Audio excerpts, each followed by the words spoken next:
This is the Say It Can't Gamer, and you are live with the MMA-Holes! Mixed Martial A-Holes!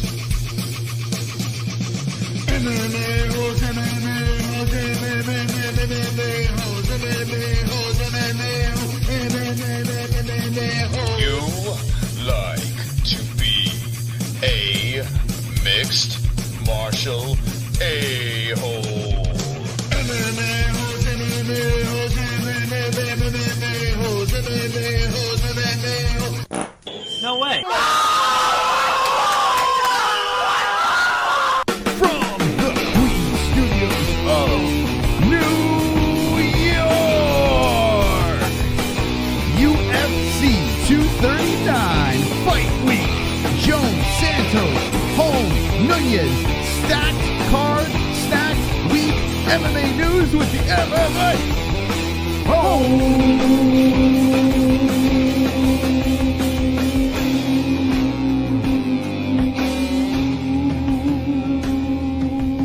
Yeah.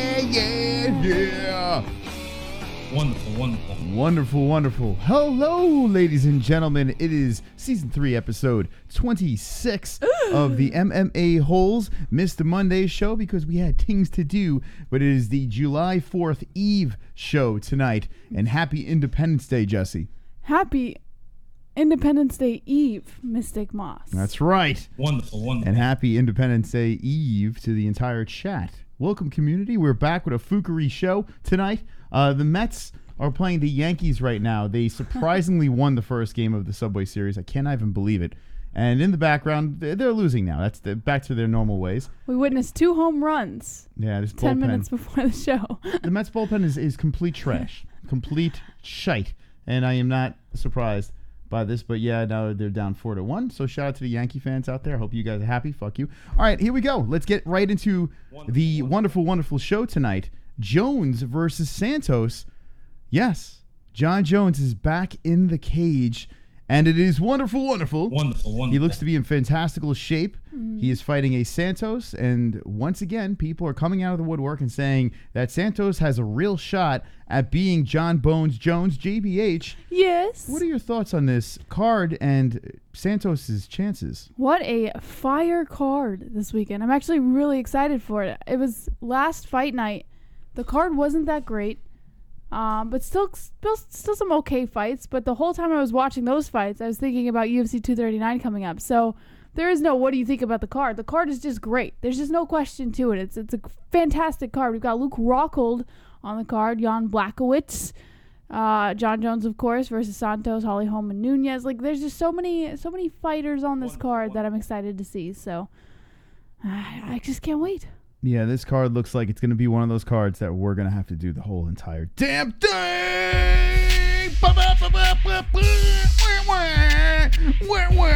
This is number one bullshit. No, it's not, Chris This is number one Cyborg. bullshit. It's wonderful. Wonderful. All right, so yeah, I mean, this card is pretty stacked up. Ben it really Askren, is. Claudia Gadelha, Jorge Masvidal, Diego Sanchez. It's crazy. One fantastical card. Yeah, Gadelha, she's dropped very low on this thing. It just shows you how stacked this thing is. This is going to be really good. So I am pumped up for this card, and why not, Jesse? What do you think? The whole entire card? You want to do it? Yes. You feel the marathon in you? I'm feeling it, Moss. I actually want to do the whole card for this one. You know who else is on the card? Ew. Don't talk about my mom. That's right. That's a good fight. Chiesa versus Diego Sanchez. Sanchez coming off of 2 wins in a row. He's reinvented himself. He's looking fantastical. He beat Craig White, unanimous decision. And then Mickey Gall, he just beat the shit out of. And he's looking pretty decent at welterweight. Now he's fighting Michael Chiesa. Yeah. So both fighters going up, and they're fighting each other. So Yeah, exciting stuff. should be good. Ultimate Fighter winners, both of these guys as well. So old school, newer school, going at it against each other. And that should be wonderful. Hello, chat room. How are you tonight? I hope you are wonderful on this Wednesday night. We have a 2-hour spectacular. And, man, I mean, what way to get this show going with this card, right? Jon Jones, Santos should be a spectacle of a fight. I mean, A spectacle. Jon Jones, I don't see him losing this fight, but with the Thor hammer hands of Santos, I guess you got to give him that puncher's chance. Yeah. But It's funny. I have an article tonight. I won't get to it now, but I do have one tonight about Daniel Cormier giving Santos some, I guess, words of wisdom on how to beat Jon Jones, even though he lost to Jon Jones twice. Yeah, I mean, what could Daniel Cormier? Hey, buddy, try not to lose like me and everyone else. I mean, the only thing he can do is hope that Jon Jones does something illegal and then say, I can't fight anymore. Yeah. We do have money on Holly Holm, the co-main event. We decided to drop some BetDSI cash on the Holly Holm, and holy shit, she's now a plus 351, Jesse. What do you say, Moss? Well, plus 351. What was she before? Oh, shit. By the way. Oh, fuck. God damn it. I hate when I look up and I see highlights. It's from Home another run. game. It's a fucking Red Sox game. It's not even the Mets. I thought it was the Come Mets on, hit a home run. Moss. Go with the program. Yeah, I'm going to be in and out just watching. I mean, the Mets kind of suck as usual, but I'm You interested. can't stop the Siberian Express. Choo-choo, motherfuckers. Kevin from Chicago. I'm willing to bet many light heavyweights can beat top heavyweights.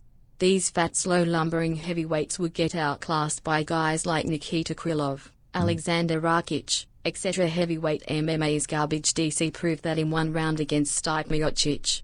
Mm-hmm. So Many heavyweights can beat top heavyweights. what do you think about that, Jesse?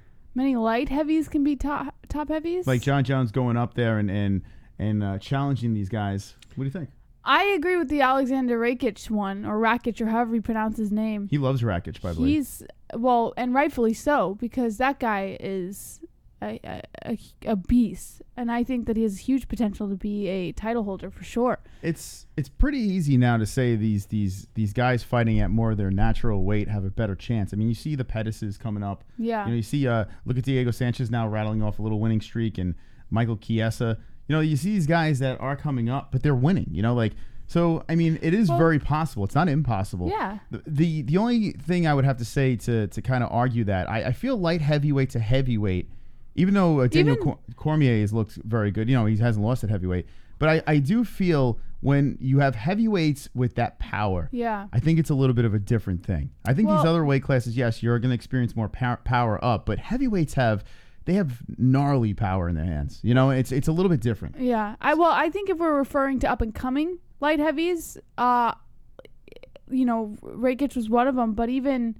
Johnny Walker, and I know you hate me bringing up his name all the time, but that guy's a specimen. Yeah, he's good, for a title. But I think it's a little premature to talk about Johnny Walker at heavyweight when he The hasn't guy even has done anything. knocked out with every fight that he has had. I understand, but what I'm saying is, see, here's a problem. Okay, this is a huge problem. You got to win a championship in your weight class before we can get excited about you in the next weight class. I agree. I think it's a little.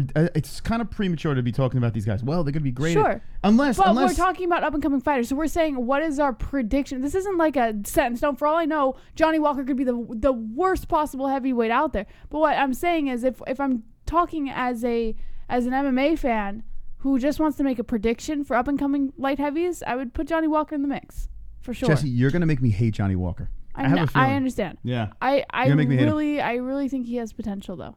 I mean, he probably does.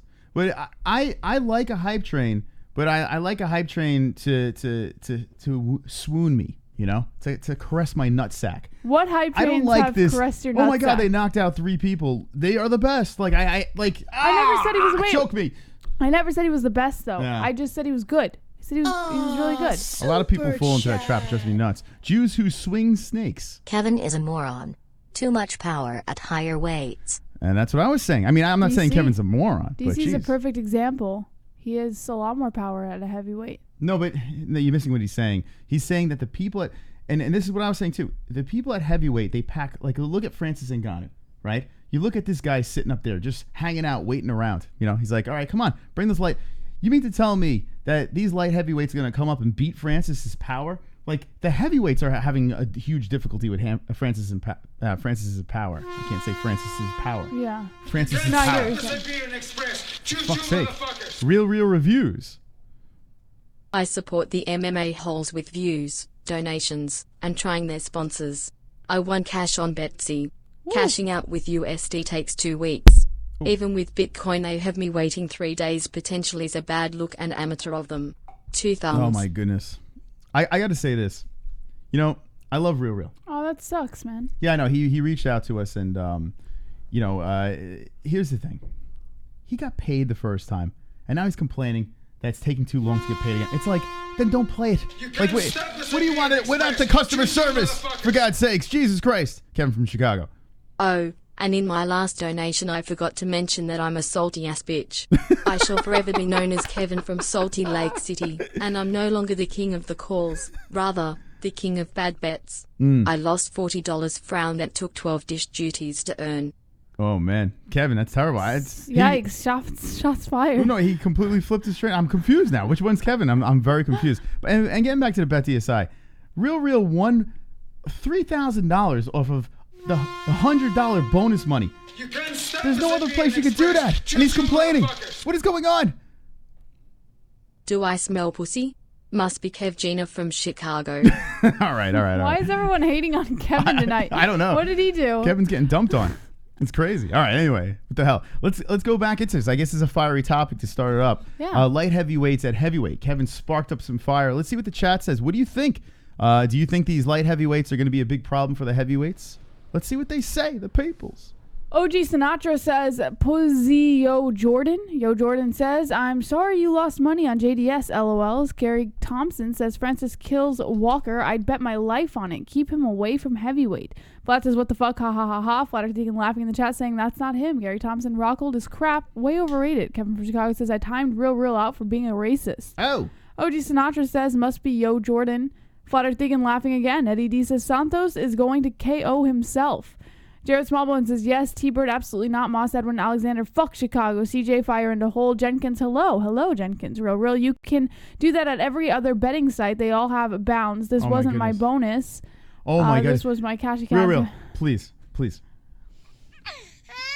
You won $3,000. They paid you. What do you... This is... Oh. Hold on, Jesse. Please. Is there a pacifier that we could stick in his mouth right now? I mean, he's complaining about retardedness. You're going to get paid. Well, like, what the fuck? He's acting like they're not paying him after a year. It's been 2 weeks. Relax. You're going to get paid. Holy shit. It's a fucking holiday week. He's like, oh, my God. What am I going to do? Oh. What is going on? Someone pass this man a pacifier, for God's sakes. This fucking guy's nuts. All right, anyway. There's a lot of good fights this weekend. A lot of good fights this weekend. Jon Jones versus Thiago Santos. I need the people to sell me on this. I need the people to sell me on Santos here. How is he going to win this fight? He's on a 4-fight winning streak. He's got Kevin Holland. He's beaten. Well, he's got the Eric Anders knockout. He's got the Jimmy Manoa knockout. And he's got the Jan Blachowicz. Now, out of all of these, I got to say the Blachowicz does tickle my pickle. That one there, I got to say that was impressive. Mm-hmm. But other than that, I'm not impressed with Manoa. His chin is mush these days. Eric Anders is what he is. He's looked good in his last fight, but I mean, is he a guy that could make a title run? The answer is no. How Jesse? How is this guy going to beat Jon Jones? Well, I can actually tell you what Mike Winklejohn thinks about what makes Santos a dangerous opponent. Does this mean we go to the news? Oh yes, I haven't heard this in forever. Wonderful.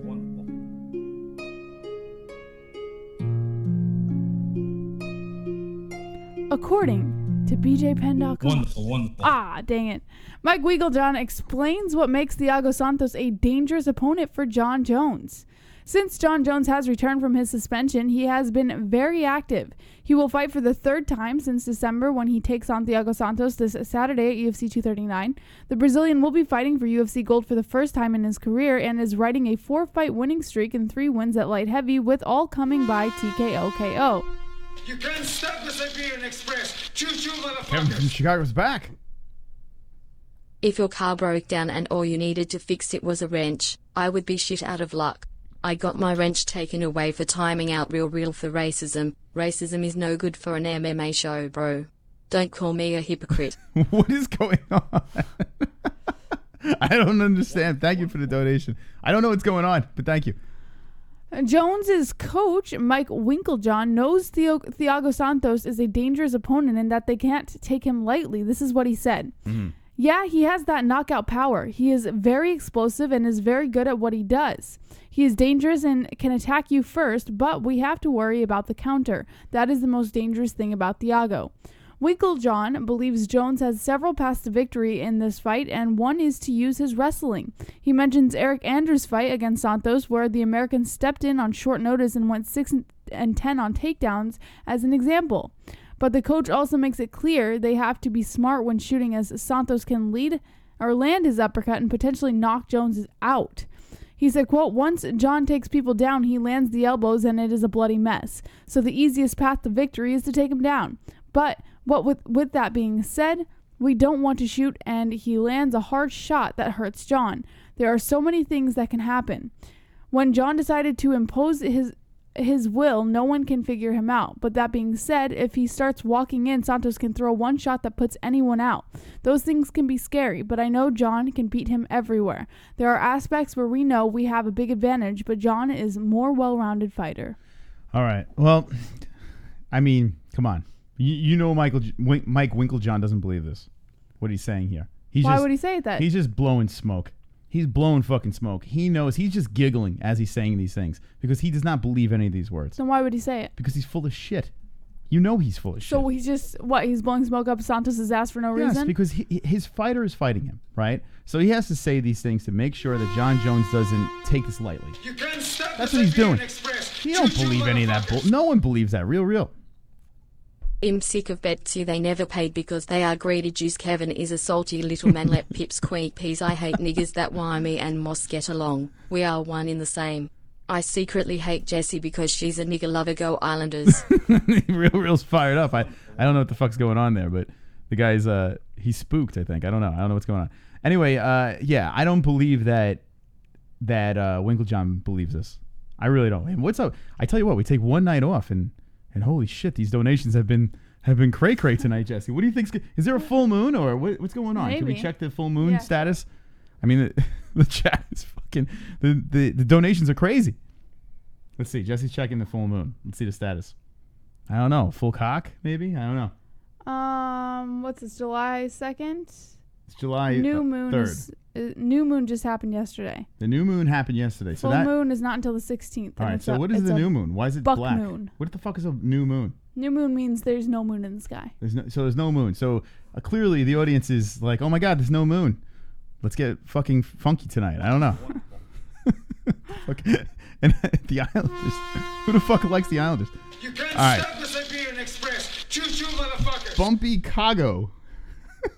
Sometimes my Kevin from Chicago gets bumps on it. Is this normal? What the fuck is going on? Wonderful. I got to say this. And by the way, if you're new to this show, Kevin from Chicago is a personality along with many personalities here, Real, and others that you may see in the chat. Johnny says everybody's on their period. Feel free to pile on each other. I don't know. I don't know what's going on, but welcome to the cringe. 50 likes. What's going on tonight? I'll just beat the shit out of the sheetrock. Here we go. I've got 50 likes. You've got 50 likes. We've got 50 likes. MMA-Holes 50 likes. All right, hold on. What? Kevin from Chicago comes in. Let me do my best Michael Chiesa impression. Clears throat. Hey, don't ever talk about my ranch. Don't ever talk about my ranch. Okay. Whatever that means. I don't know. It's bad because the jokes are coming over. They're going over my head too. I have no idea what's going on. Anyway, Michael Chiesa. Don't talk about his wrench. All Look right. at that picture. All right. Where are we right now? I don't. Well, we were talking about how Thiago Santos is a more dangerous opponent, but You can't stop the Siberian Express. Choo-choo, motherfuckers. It's Kevin again. I don't like racism. That's why I banned Real. I never called anyone a speak. I never called anyone a Jew in a derogatory manner. Anyone that says otherwise is an imbecile. Stop calling me a hypocrite. I've only ever been nice. Okay, so there apparently is a subplot here that we are not aware of. yeah. I don't. Maybe I it really, was in a different chat room or something. I have no idea what's. Can someone explain to me in the chat perhaps what is going on right now? I mean, I appreciate the donations. I just don't know what's going on. So there you go. I can't even explain it. My assumption is this, because they're talking about something going on in a chat room, right? Yeah. So in another chat room, Kevin must have a wrench and had gotten it taken away for some reason. Mm-hmm. So I'm assuming there was probably some sort of. Who I in don't their know. right mind This would is get just Kevin a my wrench? assumption. I could be wrong. Who would give Kevin a wrench? I mean, he's good on the phones. I'll give him that. But who the fuck? Why do you want to give him a wrench? What does he need a wrench for? He's got a mouth. What does he need a wrench? All right. Well, he's got fingers.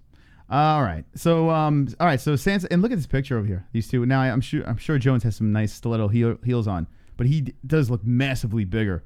Yeah, 4 inches. Santos. 4 inches? Yeah. That's the size of me flaccid? No, it's not even that. That's me hard. Oh wait, that's pretty big. Yeah, I know. That's me hard. I'm sorry. Thanks, Jesse. Anyway, Jon Jones. I mean, I'm excited because Jon Jones is fighting. Mm-hmm. I think it's come down to that. Yeah. I mean, at light heavyweight, he's become a spectacle. He's become someone that when he's fighting, whether you like him or whether you hate him, you have to watch him now. He's got that swag. He's got these shirts coming out. It's the Jon Jones store. I've got swag. Yeah, but you're not Jon Jones. I am better than Jon Jones. You're not. Jon Jones would beat you in a fight. Hate to break it to you. I'd choke out Jon Jones. Jon Jones could beat us with his legs tied together and his hands behind his back, both of us at the same time. He would fucking headbutt us somehow. He wishes. Yeah. Wonderful. He beat this whole. I mean, it's just ridiculous. The guy is, he's gonna be old picogrammed up. You know, he's gonna toy with Santos. He's gonna fuck with him. And if he takes him down, Santos is gonna be folded into a pretzel, and carved up with elbows. Oof. I don't know. Well, chat. What do you say? John Smith says Jones is a juicehead. Fuck his titles. Disgrace. Internal says I won't be with a woman who's spoiled meat. Oh. Heavy microgrow. Kevin is a little whiny bitch feeding trolls and cries when they give him attention. Johnny Cobra. Jon Jones has a bigger dick than you, Jesse. Ha! Psych! You've never seen it. Rod Brooks Davies says hope Samos wins. David Flores Jr. Big shout out to all the MMA-Holes OGs. Alex Jones, Chris, you, and Shrek have the same nose. I have the same nose as You can't Shrek. stop the Siberian Express. Choo-choo, motherfuckers. I hate all minorities, rice-burning gooks, hook-nosed Jews, and Kentucky fried niggers. The only speak I like is my bitch Jessie Kagan. One day I'm gonna lose my virginity all up in her taco-reeking bunghole. Shout out to my bitches Jmaya and Marky Romaga. All right, there you go. That's one Southern-born, a.k.a. Real, coming in with a classy donation there. Thank you very much. All right, let's move on to the next story in the news. Welcome to the circus, friends. And this story is pretty interesting over here. I took a triple take when we were in the dealership today. Getting my car fixed because I got recalls and bullshit. But anyway, what is this story, Jesse? Bare knuckle boxing, according to MMA Mania, outdraws UFC in pay-per-view buys by nearly double. Like, think about that, guys. Wait until you hear this story. Just let that sink into your head. Stop the Siberian Express. Choo-choo, motherfuckers. Kevin from Chicago coming in. I'll explain. So I spent all of my allowance on a bet, and Real mocked me when I lost. He even called me racist names, and I'm completely against racism. I timed him out. I was at a moment of weakness. However, I don't like racists. Not a hypocrite. How did you time him out, though? So where did you have this power to time him out? I don't know. He had a wrench somewhere. So he timed out Real. All right, let's get this straight. So he timed out Real. So they were in a chat room. Another chat, right? And Real was making fun of him for dropping all of his money on one bet and losing. So Kevin timed him out, and then they took the wrench away from him. And they took the wrench away from Kevin, and now Real's making fun of Kevin. Ah, now it all makes sense. Who the fuck is Real? Yeah. All right, let's talk about this. BKFC is expected to reach 200,000 pay-per-view buys, according to promoter David Feldman, from much ballyhooed Malinaji versus Lobov combat sports event last month in Tampa, Florida. That would put BKFC 6 at roughly double what the UFC managed to generate for UFC 236 last April. And if you're blaming that on ESPN+, then flashback to roughly 1 year before when UFC 225 did just 150,000 pay-per-view buys in June of 2018. Feldman told MMA Junkie, quote, "We got our digital numbers right away. In April, we did a certain amount, and in June, we did 6 times that digitally. It's given us a gauge that we're going to end up at the 200,000 line and around $8 million in the black." BKFC returns on August 10th in Biloxi, Mississippi, featuring a gloveless showdown between UFC imports Jason Knight and Leonard Garcia. While the promotion is unlikely to replicate its most recent numbers, the fact that bare knuckle boxing can generate that sort of attention would undoubtedly result in more fans, fighters, and sponsors taking interest. Damn. By the way, before we get in there, Chris H. just unsubscribed to us. Chris H, you've been an MMA hole for how long? And he's been like the nicest guy in the chat. He goes, fuck you all. Jesus. What is going on? Is it this missing moon? What is going on, Chris H? Please explain. It's the missing moon. Everybody's in a bad mood. There's no moon out, apparently. And people are losing their minds. All right. So bare knuckle. I gotta say, Moss. Yeah. I was feeling a little ornery earlier today when we were at the dealership.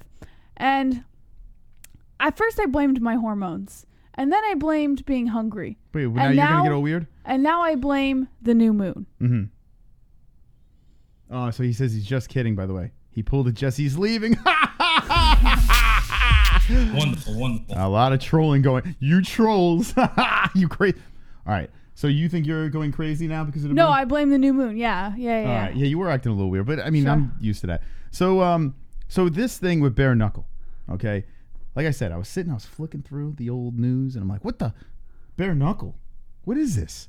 So bare knuckle had so much attention when Artem fought Poli, and then seeing these numbers over here, it's kind of staggering, right? Well, they said that there was like a high chance that they're never going to reach those numbers again in the near future. Why not? Because, well, the way they sold that fight. Well, okay. Why do you think Dana White so bad wants Justin Bieber versus Tom Cruise, right? We're at this era of, okay, MMA works. It's marketable. But if you put something like a circus up top, a goat versus a paisan, right? An over-the-hill paisan that has a big mouth and a goat that looks like this, right? But is the greatest of all time, of course. You put that together, it's a recipe for beauty. Now, bare knuckle getting these numbers for that shows you that cringy craziness does work, right? So the UFC is going to see this and be like, so okay, let's hold make on a this second. show cringier and crazier. Our show? Yes. What do you think? The fucking No, let's make it worse. 20 minutes of the crazy donations over No, there I want it to be worse. What do you want? I don't know. Well, that works. Whatever just happened there is perfect. I think that was cringy enough. What the hell is it? Now my co-host has lost her mind. Everyone's losing their mind today. All right. But what do you think about this? It's great. I think bare knuckle can overpower the UFC. I really do. Choo-choo, motherfuckers. Choo-choo. Kenshiro Ryu. KFC is still a mod on my channel and Real is no longer welcome there, not because he's a racist and not because he's involuntary celibate, but because he put money on Malinagi and had the nerve to proclaim himself a gambler. I chop yo wee off. So it's Kenshiro's chat then. Well, that wasn't Kenshiro, but that was the fake Kenshiro Well, saying that is the story, though. So it's in Kenshiro's chat that Yeah. Kevin was a mod. And, it's still a mod. Dumbest soap opera. Yeah. We really have to keep, It's funny. It's an interesting I like story. the story and I appreciate the I just don't. We've been gone for too long. This is a fascinating story for me. I'm so fucking. I'm like, all right. All right. Let's entertain this. All right. Oh, thank you God. guys. I do appreciate that. So BKFC, I think that's fantastic for them. Even though they're not going to reach those numbers anytime soon, doesn't mean they're not going to reach those numbers again at all. Like maybe the next few fights there'll be a little lower numbers because it's not the same two people fighting the main event. Jesse, but this sport, bare knuckle, is going to overpower the UFC. I completely agree. This is fantastic. I've never seen anything that I'm so engrossed in watching. Like even fighters that I'm not too familiar with BKFC, I'm more inclined to be like than with UFC. Bare and knuckle I love the UFC. Has a better chance of doing it on their own. Like UFC had Fight Pass, and we still haven't seen UFC just exclusively stream on Fight Pass. Yeah. I feel bare knuckle can do something where they can actually exclusively stream on their own app. They can have a bare knuckle app, and people will be like, "Yeah, I kind of want to see that." I couldn't agree more. Yeah. It's such a fucking circus. Now, here's the problem with these injuries. They're saying that it's aesthetics and it's cuts, and we're gonna come.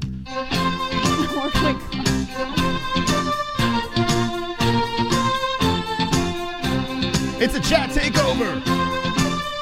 Fap.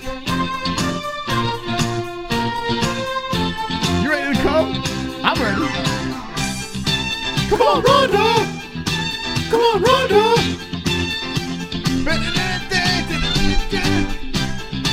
Come on, Rondo. Come on, Rondo.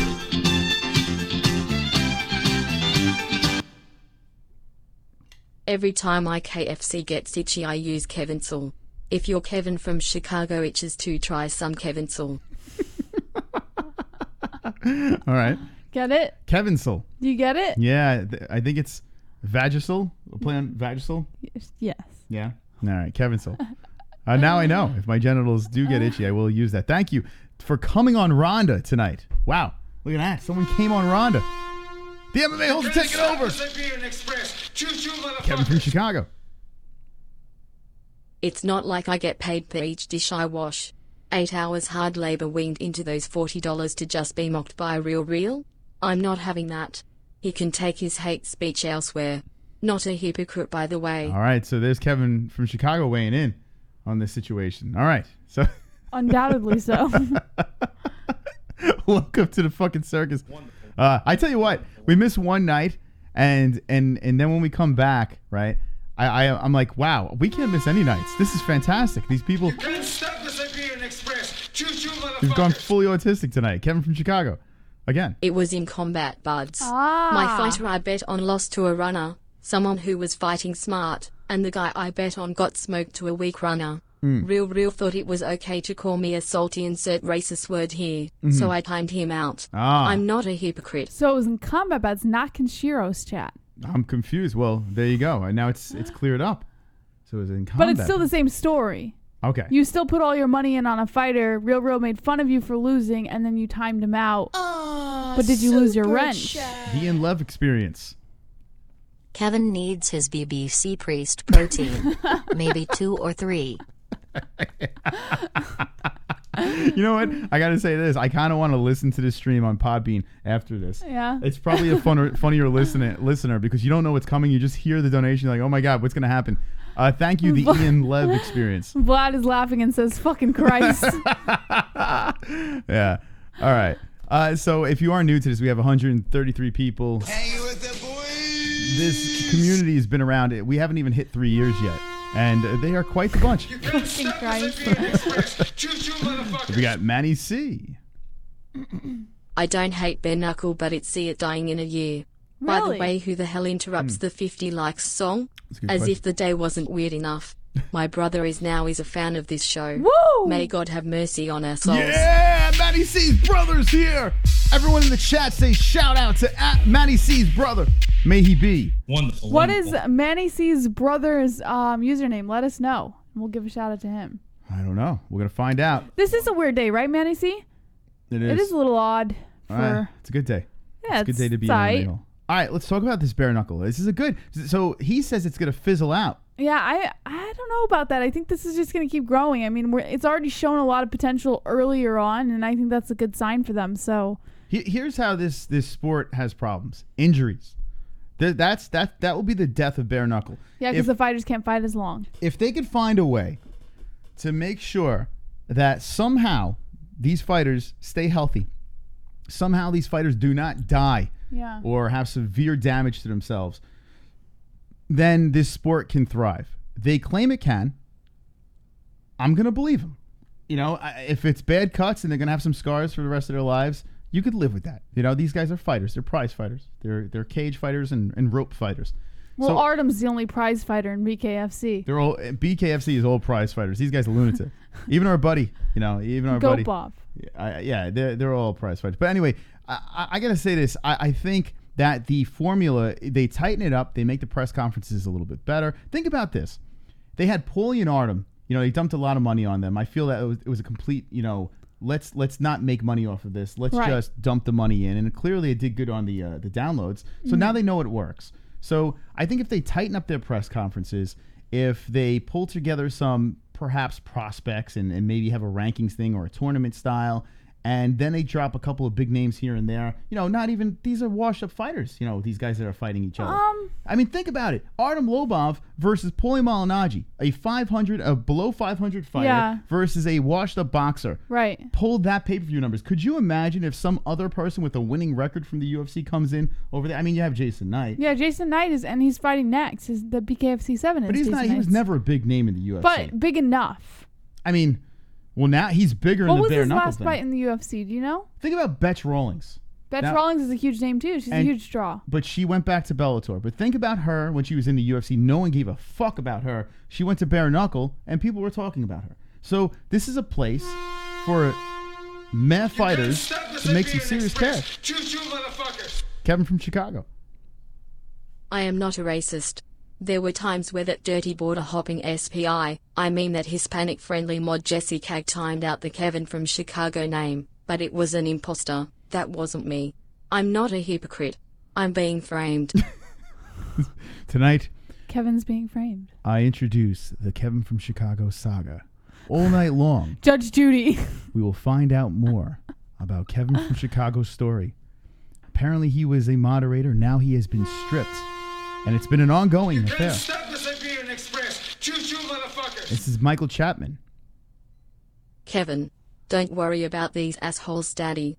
You know you can always come over and stuff this fish from my profile pic in my ass. What the fuck? That was Michael Chapman. And he does...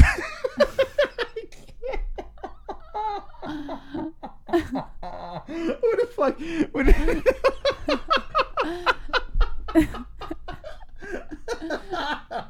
What the fuck was that? Oh, that was so out of left field. I don't know if that was Michael Chapman, but it's fucking hilarious. That was really funny. You could... If you didn't know, if you're listening to the podcast version, Michael Chapman happens to have a delicious bass in his hands. We told him to get rid of the fish. He still has it. You can't stop the Siberian Express. Choo-choo, It's a real... motherfuckers. Man, it was great catching up with the OGs the other night in Law's chat. Shout out to Drunk Vlad, Chris, and my bae Jesse. Also real bring yo faggot cracker ass to Chirac, and I'll put a slug in yo chest, bitch. Oh my god! All right, that's an inside joke right there. The Darrell, we ran into Darrell. He was an OG of the Holes, and he vanished. He vanished. And then he magically disappeared Oh fuck! when things didn't go the real way. All right, let's take a breath here. Okay, so I don't know how we sum up what we've heard so far, but the MMA whore has been working overtime tonight. And if you want to interrupt the show, well, they're showing you how to do it. There's a link in the description, and there is a super chat under here. We will be getting to some MMA news. Super chat. So don't worry, we have 2 hours of this shit. But yeah, shout out to the donators. They're on fire tonight. Michael Chapman's crying. All right, that Michael Chapman one, that stole the show for me. All right, so let me know in the chat, what do you think? Does bare knuckle make enough noise? Or this, I feel competition's good. You know, I feel competition's really good. And by bare knuckle getting all this attention and making the UFC look like shit, you know, with their one pay-per-view over here. I mean, if you think about it, the UFC 236, they beat that. They beat UFC 225, and they're on Fight TV. It's just insane. It was a $50 pay-per-view. It's not like it was like a $20 pay-per-view. It was a $50-something pay-per-view. Yeah, it was a great pay-per-view too. Even the fights before the main event. Right? Did you hear my voice crack? Yeah, puberty. I just thought we're the puberty squad. It was even the fights before the main event and the co-main event was fantastic. Every fight on that card was great. I really think it's going to be something, but it's going to make the UFC better, I feel. You can't stop the Siberian Express. Choo-choo, motherfuckers. Here we go. Kevin from Chicago's back. I didn't time real out being racist. I timed him out for being annoying, spamming same comment over and over again like a child. You salty. I was cool with him until I realized he's just a dork that does roids. Marty Epo stuff is fell flat as well. Oh shit, that's harsh, man. He's saying that the EPO, he needs a new shtick. I'm thinking I know who this Kevin is. Well, listen, who cares? It's just funny. All right, so chat room, what do you think about this? Now, all right, so the new UFC, right? Yes. We have ESPN Plus. Right. We have bare knuckle nipping at their heels, saying, "Hey, look at us little guys over here. Us Right. nobodies are making more noise than you, UFC." How do you feel about that? How about them apples? I think it's fantastic. Like I said, bare knuckle is one of the only. I love MMA. I don't like boxing as much. You know, like the rules and everything. I'm not the biggest fan of. So it's shocking to me that bare knuckle kind of had that draw to me. But I think there's anyone can agree who's watched both boxing and bare knuckle can assume there's a big difference with bare knuckle. It's not boxing at all.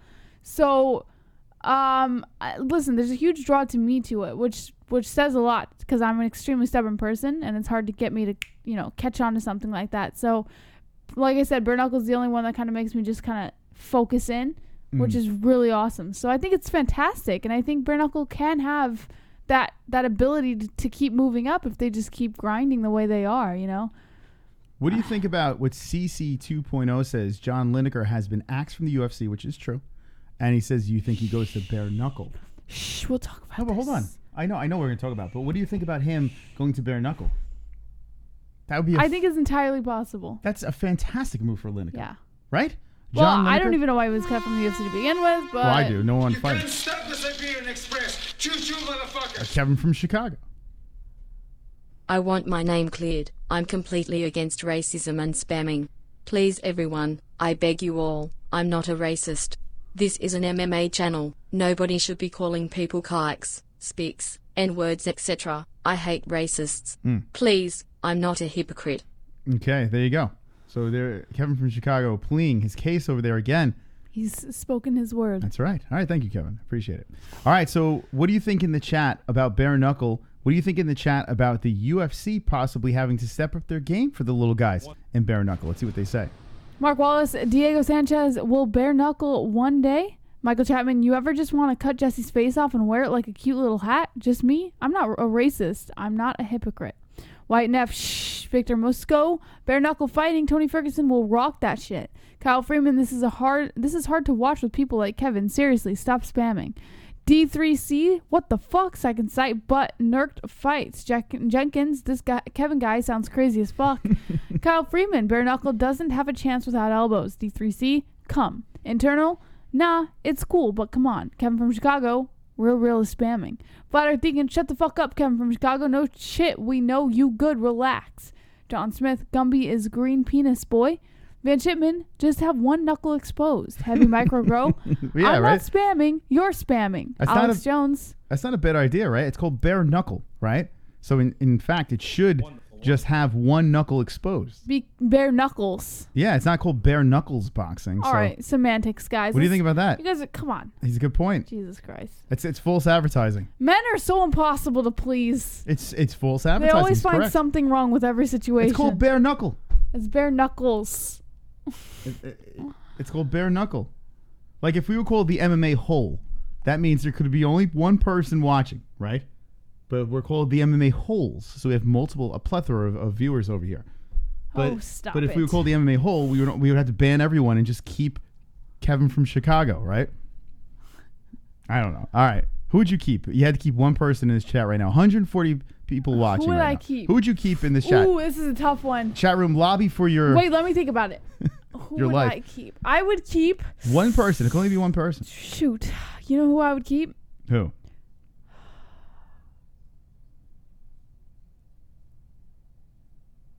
Oh, man, this is so tough. Oh, man, who would I keep? Okay, you don't have to take this long. No, This I is- actually... have to keep thinking one about person. it. You think about it. Who would you keep? I told you, Kevin from Chicago. He's a great guy. He should be a moderator. Poor guy got his wrench taken away. Yeah, I think I would keep Vlad. Vlad, you would take Vlad? Yeah, I gotta be honest. I think I would keep Vlad. All right. I'm sorry, Michael Anzalone. Oh, shit, Mikey! Oh, no! All right, anyway. I'm such a Let's horrible move person. on I'm so sorry. to the next I set her. Set up. I'm so sorry. Thank you for it. All right, here we go. I love you, Mikey. I love Next you so story. much. Uh-oh. right. Khabib versus Conor McGregor. Again. Yeah. Here we go again. Here All we go. right. According to MMAnews.com, Khabib warns Conor McGregor to refrain from the antics if he attends UFC 242. Wait, what? Yes. Wait, why is... Are they going to... If he attends UFC 242. I guess it would be a good publicity stunt if this loony is there. You think he's going to be there, Jess? Maybe. I Wait, mean, wait. people thought that he would be at BKFC 6. That's the Abu Dhabi fight, right? Yeah. The fuck? He's not All going right, let me tell you about it. All right, go ahead. Khabib Nurmagomedov advises Conor McGregor to leave the antics at home if he attends UFC 242. Nurmagomedov is scheduled to take on Dustin Poirier in the main event of UFC 242 in Abu Dhabi. It'll be a title unification bout as the Eagle is the lightweight champ while the Diamond holds interim gold. UFC 242 takes place on September 7th. Hold on. Killer Catfish in the chat says, Conor couldn't beat my dick. It's time to get cringy. Perfect timing. I'm evil. Evil donation. Marky Rowe. I got a $3,000 parlay on Jones and Nunes. Please explain Ooh. my awesomeness to the chat. If I hit, I will literally blow the mystical one. Wow. Gingers make a fire in my two oozes. A $3,000 parlay Parlay. on Jones and Nunez. But don't you need 3 fighters or some shit? Yeah, I think a parlay is 3. You can't stop the Siberian Michael Express. Anzalone. Choo-choo, motherfuckers. At JBH, fuck you, bitch, and blood, fuck you too, fucking speaks. Oh my God, Michael Anzalone's completely lost his mind. He's taking you all out. What happened? Where is Mikey, by the way? Why is he not in the chat tonight? Oh, maybe he's just watching. And shout out to Michael Anzalone. He is Mikey, I wonderful, hope you're wonderful. okay. Wonderful. He's just sitting back, kicking his legs up in the air, like, what is going on? So he says he has a parlay on Jones and Nunes. I wonder who. You got an underdog in there? I'm assuming you got to put an underdog in. I'm assuming, right? Unless he bet a shitload of money. What did he bet on? I think Who knows? BetDSI does 3 parlay. I don't know, but I hope you win, man. That's fucking big bucks. I hope you win. All right, so let's get back into this. Wonderful. Crazy night tonight. Khabib advises McGregor to stay away from trouble in Abu Dhabi. It's no secret that Khabib and McGregor have had a nasty feud. Oh, hold on a second. Henry Stolze says you can have a 2-person parlay. So Oh. Nunes and Jon Jones. So I'm That's assuming. a good parlay. I mean, listen, they're both heavy favorites. So, I Yeah. mean, I'm assuming he dumped a boatload of cash in that direction. Yeah, I Right? mean, in order to make some back, yeah, it would make more sense. Listen, I hope.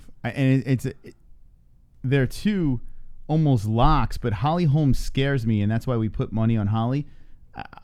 I'm a little nervous about that one. I am. But if you look at Amanda Nunes, she's the double champ. She's taken out all the big dogs at the ladies. I mean, let's see. What do you think? You think he's going to hit it?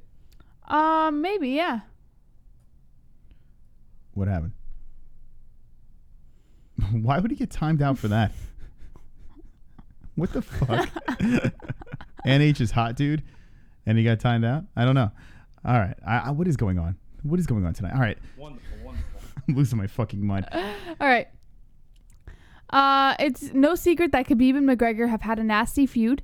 UFC President Dana White recently threw out the possibility of the Notorious One attending UFC 242. If that is the case, Khabib has some advice. He said, quote, "It will be more difficult to leave Abu Dhabi than New York. If he plans to come, he should sit and watch the fights because it will be impossible to pull any of his underhanded tricks there. Abu Dhabi is no place for show-offs. Let him come if he plans to come, but his shenanigans won't work there." McGregor hasn't been in action since his submission loss to Khabib back in October 2018. Both men were handed suspensions under the Nevada State Athletic Commission for their roles in the post-fight brawl. McGregor's suspension is up, while Khabib's officially ends on Saturday. The Notorious One is currently dealing with a broken hand. McGregor suffered the injury during a sparring session. His coach, John Kavanagh, confirmed to ESPN's Ariel Helwani that the injury required surgery. All right. So there you go. There you go. Khabib warns Conor McGregor. More like a threat. Sounds like a threat to me. Choo-choo, motherfuckers. Marky Rowe coming in.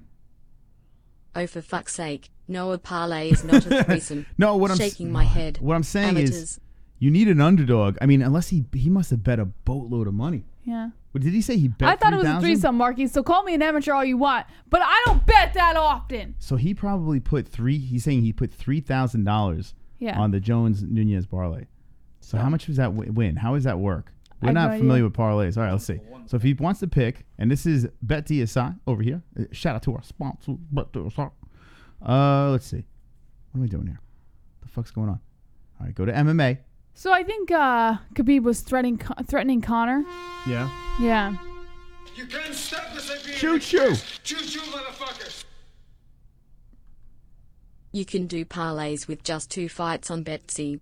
BetDSI actually has a great parlay betting, have an easy to understand interface, and easy to maneuver for rookies.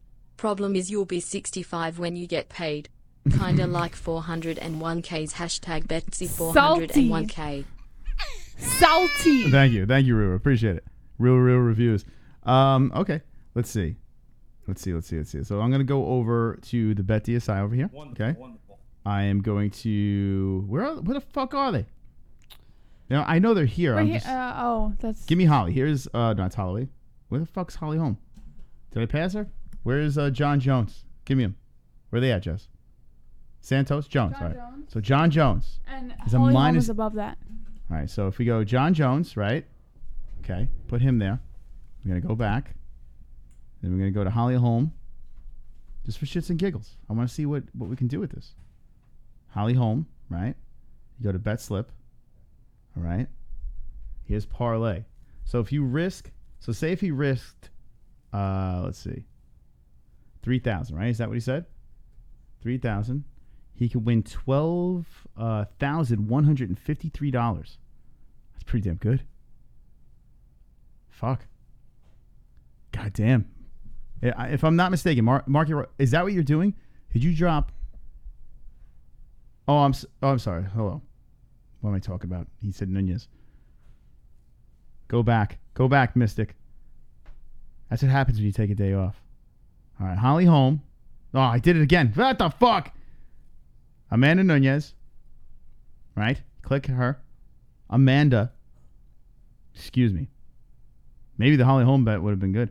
And Jon Jones. Where is he? Johnny Jones. Johnny Bones Jones. Okay, this is an amateur trying to show you how to place a bet. But that's what we do over here. We're amateurs. All right, 3,000. And he wins $360. How is that? Wait, what am I missing here? Right? 3,000. Am I missing something here? Oh, here we go.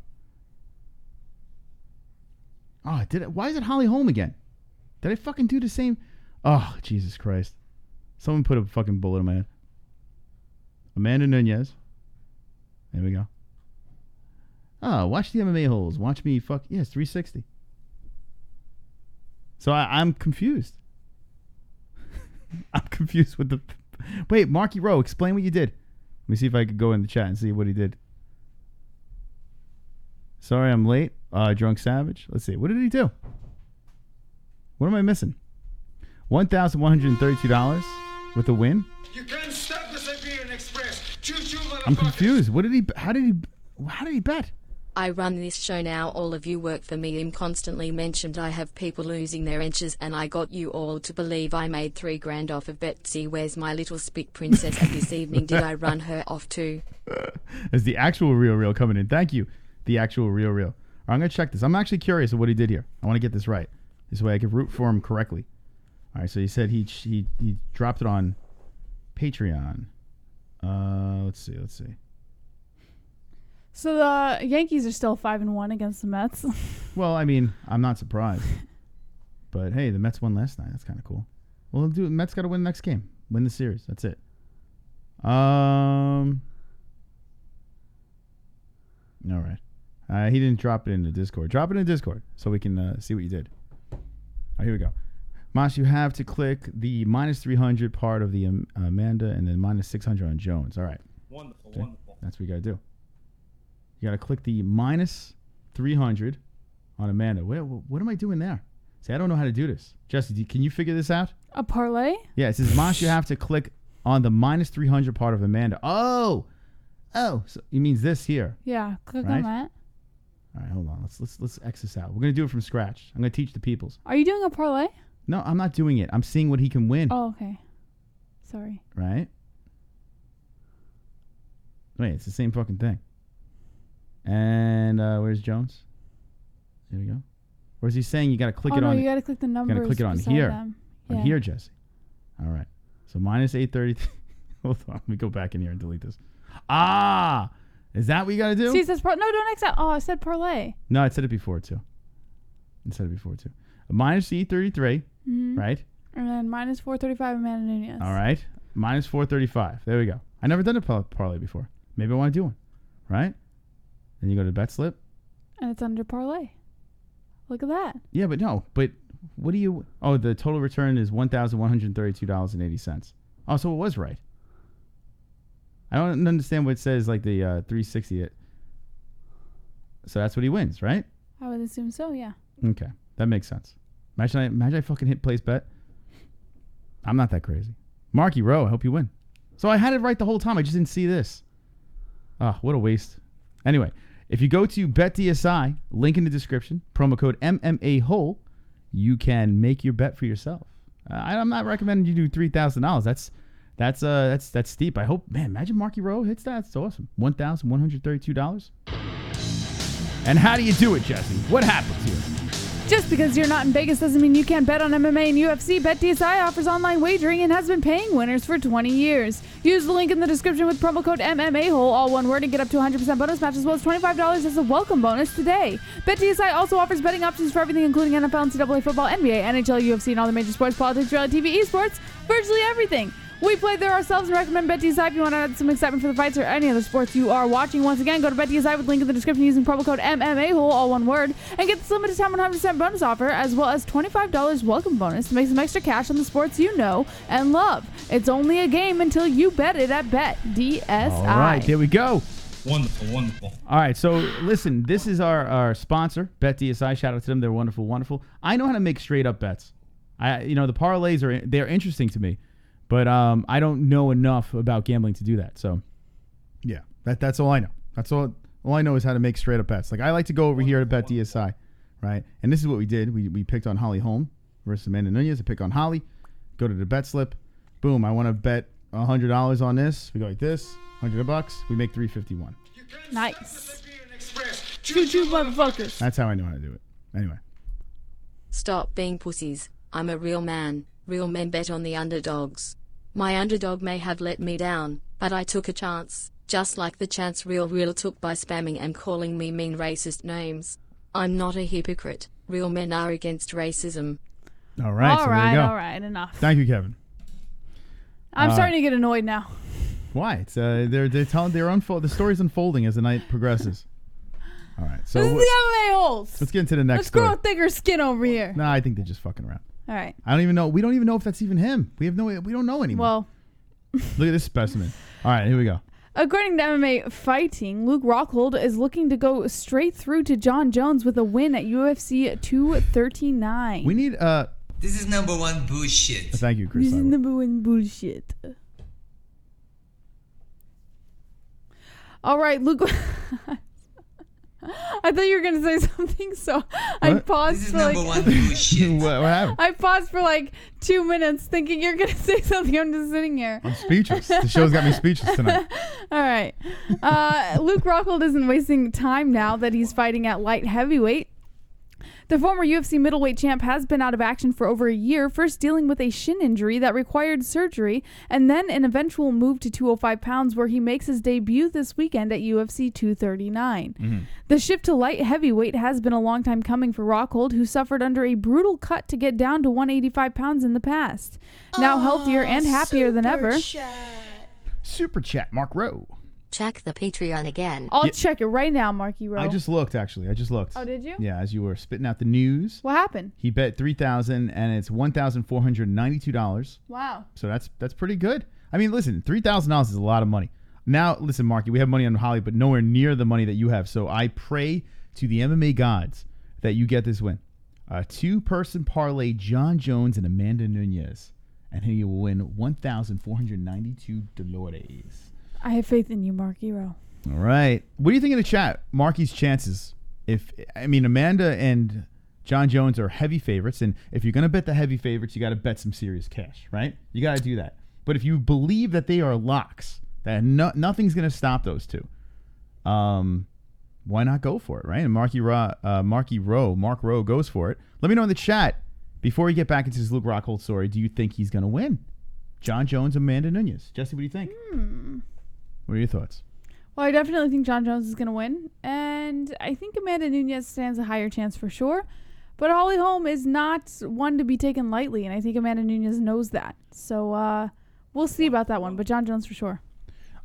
Jenkins O'Hallahan says, I believe in him. Do you believe in him, chat? I believe I can fly. Oh, here we go again with the fucking... Here we go again with the musicals, Jesse. Here we go. All right. Do you believe in him, chat? What does the chat say? Benjamin says, Savage, I'm a retard. Durr. My guest, Nunes by KO, Heavy Micro Grow, Santos Holmes. The Ian Love Experience, Holly Scarce. Life and Logic, Holly has good kicks and size. Zion Lux, Jones and Holly will 2 in. Chris Gramling, Jones is the best steroids and eye pokes or not. My guess, safe bet, I think. Kyle Freeman, Connor Bench, Rockhold, Def can beat both guys. He is the only one with the technique. He just can't psych himself out. Brandon says Rockhold will be staring in gay pornos in 2 years. Oh, starring in gay pornos. Michael Chapman, no. Drunk Savage, Jones ain't losing. Second Sight, no. Flat Earth Deacon, no, he ain't DS. James Hinkle says, Nunez is a boy. Wonderful. I'm glad we clear that up. All right, thank you. Luke Rockhold, back to the news. Back to the news. All right. The shift to light heavyweight has been a long time coming for Rockhold, who suffered under a brutal cut to get down to 185 pounds in the past. Now healthier and happier than ever, the 34-year-old is excited to jumpstart his new career at light heavyweight, where he expects immediate results. He said, quote, I feel good. I feel strong. I feel fast. I have a harder time with smaller guys than bigger guys. I always have. But these guys are slow. They're not as technical. I'll pick them apart and dominate them. You give me a little extra size, a little extra strength, but I still have my speed. I still have my technique. I'm going out there and it's not looking good for my opponents. I thought he's a decent guy when he was speaking about Blachowicz. He said, quote, I'm faster, more technical. I'm better whatever this fight goes. It's about just dictating the pace and put him away. I think he's going to bring it. He thinks he's a Muay Thai world champion. I think everybody's a Muay Thai world champion. He thinks he's a black belt. I think everybody's a black belt. I've beaten the best strikers and I've beaten the best grapplers. I don't see anything in this guy that's going to be a problem. Every fight is important. Obviously, coming off the loss to Yoel for the interim title, it's time to make a statement. I don't look to mess around. I don't lose to people like Jan. I'm coming with everything I have. If all goes well on Saturday night, Rockhold has already started plotting his course towards an eventual collision with reigning champ Jon Jones. Jones has largely run roughshod over every contender the division has thrown to him ever since arriving in the UFC more than a decade ago.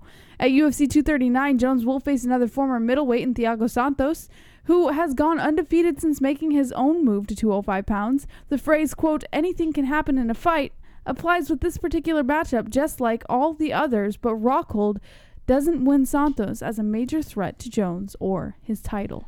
I think he'd be all right at light heavyweight. I mean, the Blachowicz fight is interesting to me. You know, it really is. Blachowicz coming off that loss to Thiago Santos, right? Mm-hmm. But before that, he was looking pretty damn good. You know, Jan was on a nice little run, and Blachowicz is the underdog in this fight. Interesting. Luke Rockhold coming off the loss to Yoel Romero. Before that, he beat David Branch, which surprised the hell out of me. He looked fantastic. Once he got on top of Branch was fooked. Before that, he lost to Michael Bisping. Everyone was shocked. He probably took that one for granted. He beat Chris Weidman, took his belt, beat Machida before that. Rockhold's still Luke Rockhold, you know, and seeing him filled out, not depleted at light heavyweight, he's definitely going to be fast. Mm-hmm. So I think he's going to make some noise, but Blachowicz is pretty damn good. Yeah. The one thing I got to say, though, is the Romero fight, Rockhold, I believe, was winning that fight, and he got caught. You know, if he, stayed to his game, stuck with his game, and just kept on picking him apart, he was going to win that fight. He could have won that thing by a decision. He could have danced around and just picked apart Yoel. Yoel got him and fucking knocked his head to the moon. And what's going to happen when Rockhold goes to the light heavyweight and these people are packing more power? You know, Rockhold's chin is suspect. He's been knocked out in his 2 last losses. Yeah, So, I don't think he stands a chance against Jones, to be quite honest. you think? Yeah, I agree. I concur. But I think he can be someone that can rattle off a couple of wins at light heavyweight. I don't think it's impossible. Adesanya would smoke Rockhold. Adesanya, yeah, that's an interesting fight. Honestly, He'd smoke him, no doubt about it. that's interesting. That is an interesting fight. But Adesanya he's a middleweight. He's a So? middleweight. He's not going to face him anytime soon. You know, they're not going to dance. That would have been a fun fight to watch. Adesanya versus Rockhold. I would have been down for that. I think Rockhold wins. I think Rockhold beats Adesanya. In my humble opinion. I do. Everyone's entitled. I got my money on the cracker in that one. But anyway, it doesn't matter. They're not going to fight anytime soon. They'll probably never fight. Wonderful. Well, let's see what the chat says. The Ian Lev experience says Rockhold can't box. Connor bench. Adesanya could make light heavy. Pulse Resurrected says I never had one. That's reloaded. Drunk Savage, I agree on the feet, but Rockhold would smash him on the ground. Kyle Freeman, 71% change to that Rockhold is champ in 2020. Connor bench. Whitaker versus Adesanya is going to be huge. Flat Earth Deacon says she said that earlier, bro. Honest to God, Mike S. James Hinkle says Rockhold sucks balls. Mark Rowe. Moss thinks Izzy loses to anyone. He could beat Izzy can beat welterweights. Welterweights. Yeah, he could beat welterweights. Wonderful. He's good at beating He's good at beating welterweights and washed up welterweights and washed up middleweights. He's very good at fighting those guys. Boats and Host says JBH thinks Adesanya can beat anyone. I do. I very much so think that. I honestly, like, all joking aside, I don't think he's unbeatable. I think Rockhold beats Adesanya. I disagree. I don't think Adesanya is completely unbeatable. I think he can be beat, especially against someone like Yoel Romero. Like, I think he can be beat. But against Rockhold, I don't think he can be beat. I think he would win. Man, people forget how good Rockhold was. Now, the only thing that the question is his chin. I do fear his chin.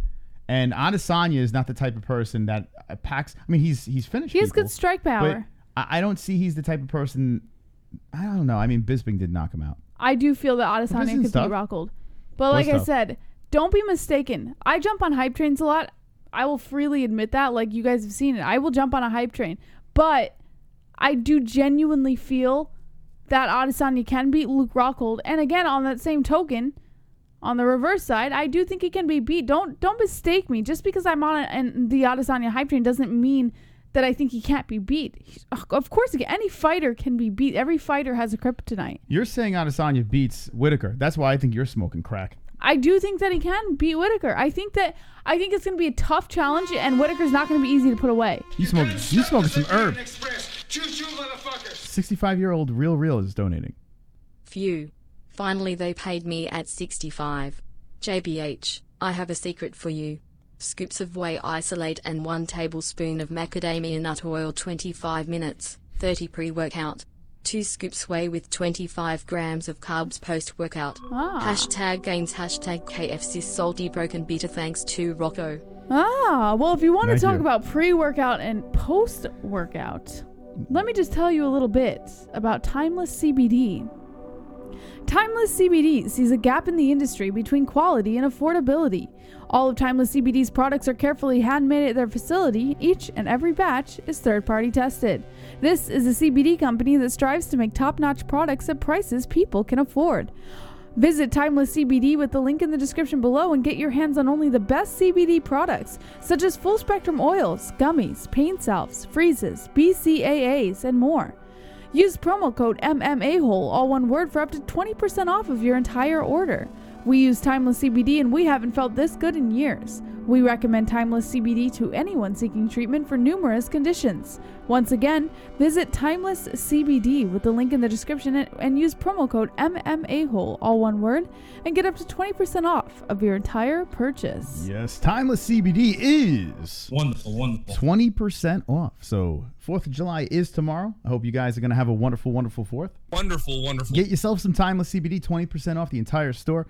I love their oils. I love their BCAAs and their vapes and all that stuff. I am a big fan of their product. Link in the description. By the way, we have some news that we can't break yet, but we are very excited. I'm stoked. And then I can't wait. We can say it has to do with Timeless, but it's not a CBD thing. It is big news, and fingers crossed. You guys are going to love it. We can drop it on this channel. You guys would be like, no fucking way. No fucking way. Yeah! It's that good. But we'll keep you posted on that. I'm really pumped up about that. Hopefully within the next 2 or 3 weeks we can drop that here and you'll be like, what? You'll be like, the MMA-Holes just did. What? Anyway, BYFC says, can you guys watch me fight tomorrow live on my YouTube? So, listen, tomorrow's the 4th of July, so I don't think we can do that. Oh, yeah, we're going to be gone. But we looked over it, and it says Backyard Boxing over here. And, yeah, I would love to. You want to watch him now? Sure. Let's see. Is there I don't even know if he's still copyright in the music chat. on it? Let's see. This is just a fucking... Oh, this is a fight card. What's going... When you fight? Are you fighting live? What's going on? Let us know in the chat. I want to watch you fight. We want to watch you fight. We need to watch you fight. Moss, when you hunch over like that, I look taller than you. I'm not hunching over. The thing is, are. my cock is so heavy that I just kind of pulls me forward. No. Well, I'm just holding Sit on. up straight, Moss. Well, you're sitting like this. Look, now you look your height. I know, but you're just sitting like, oh, my titties want to come out a little further. You can't really see it over here. What? I don't know. Sit on the casting couch so we can show you. I'm sitting up straight. Hold on. Go into the casting couch and show And them. sit up straight? And sit up how you're sitting right now. I'm just sitting up straight. I know, but your back's all arched and like feminine. I'm sitting up and feminine. Go ahead, show the couch. Here we go. We're I'm going to just pull over to sitting the casting straight. couch. Over here. I hate the Yankees too, and they're fucking beating the Mets. Ugh. All right. Now, show a side profile so they can see. Yes, you are sitting straight, but your back is all arched and feminine. I don't know. I like to slouch like a man. I can't really see. Pull in the back of your shirt so you can see the arch. No. All right.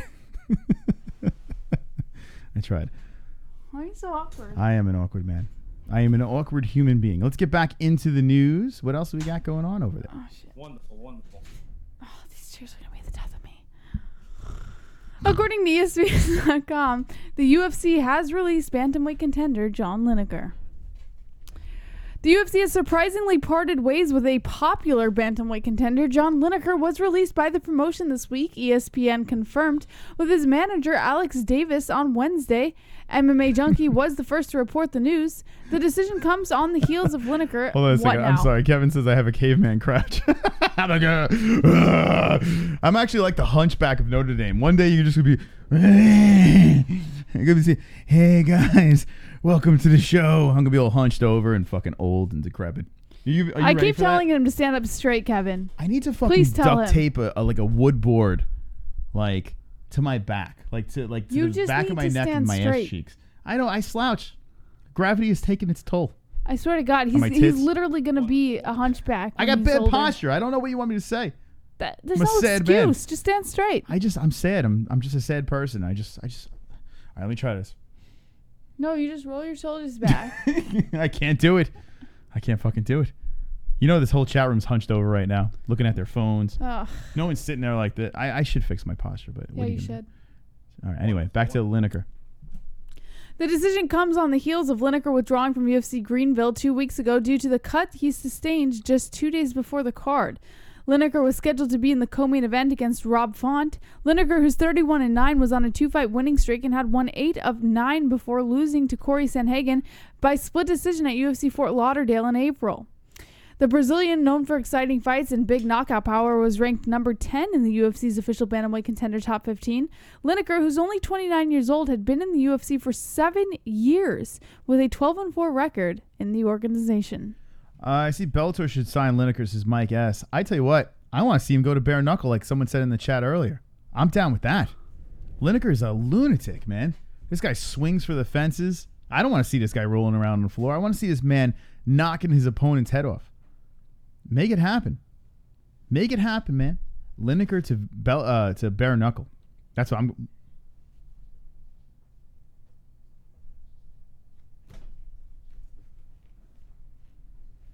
Where'd you go? It's just you and me now. Would you like to see Lineker and bare knuckle? Let me know with the yes or no.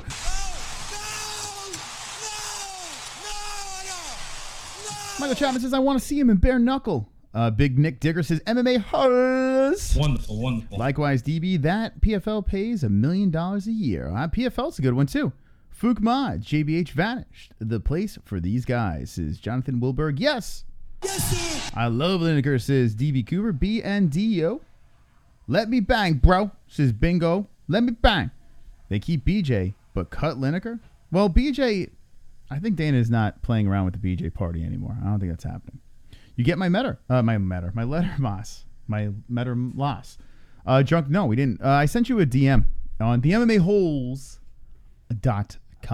How do you show off your obliques again, Moss? I was just looking at my obliques in the mirror when I went to the bathroom. There's a couple of things that Jessie does in front of the mirror. She moshes, she'll dance, and show off my obliques. Show off her obliques. I kind of want to insert a camera into the bathroom just so I can see her poop. I do everything in the mirror. So I can see the weird shit she does. Oh shit, the new donation! Trump's on fire! Hair is on fire! Trump's hair is on fire! Donald Trump is on Fire! Trump's hair is on fire!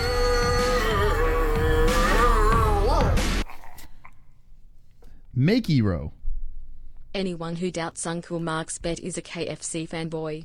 I don't lose, I win. If you would like to join me in the upper-lower class bracket, put some money up. There My you go. MMA record is horrible. This parlay is a lock. Trust me, I am a closer. Coffees for closers. So Mark, and good luck, Marky Rowe. He dropped money on Jon Jones and Amanda Nunes, and he will be winning $1,400+ if he gets it right. A parlay, Jon Jones, Amanda Nunes. So he's saying it's a lock, Jesse. Yeah. And I'm not too skinny for obliques, Mark Wallace. I ate a donut today, by the way. Yeah, we've been eating really like Look at my obliques. ridiculously badly. But you can't. You have a shirt on. Choo-choo, motherfuckers. Real posture. It's normal for talented radio hosts to have bad posture. But I'm willing to bet when you train back heavy and hard, you have great posture for a day or two. JBH has better posture mainly because she's more athletic and trains consistently. Hashtag Betsy 401k. So far from She the is. truth. She is. She's very athletic. It's weird. It's bizarre. My problem was this. I didn't train my shoulders. Like, I have a bizarre shaped body. No, you don't. No, I do, because even when I get fitted for suits, I am like weird. I got like the Jon Jones toothpick legs, and then I have like decent sized lats. It's bizarre. Like, I have decent chest and decent lats. Then I got toothpick arms, and I train my arms as much as I could possibly can. But for some reason, my genetics have me shaped like a fucking Ninja Turtle. Like, I don't know why. So I'm all fucked up Ninja Turtle without arms and legs, apparently.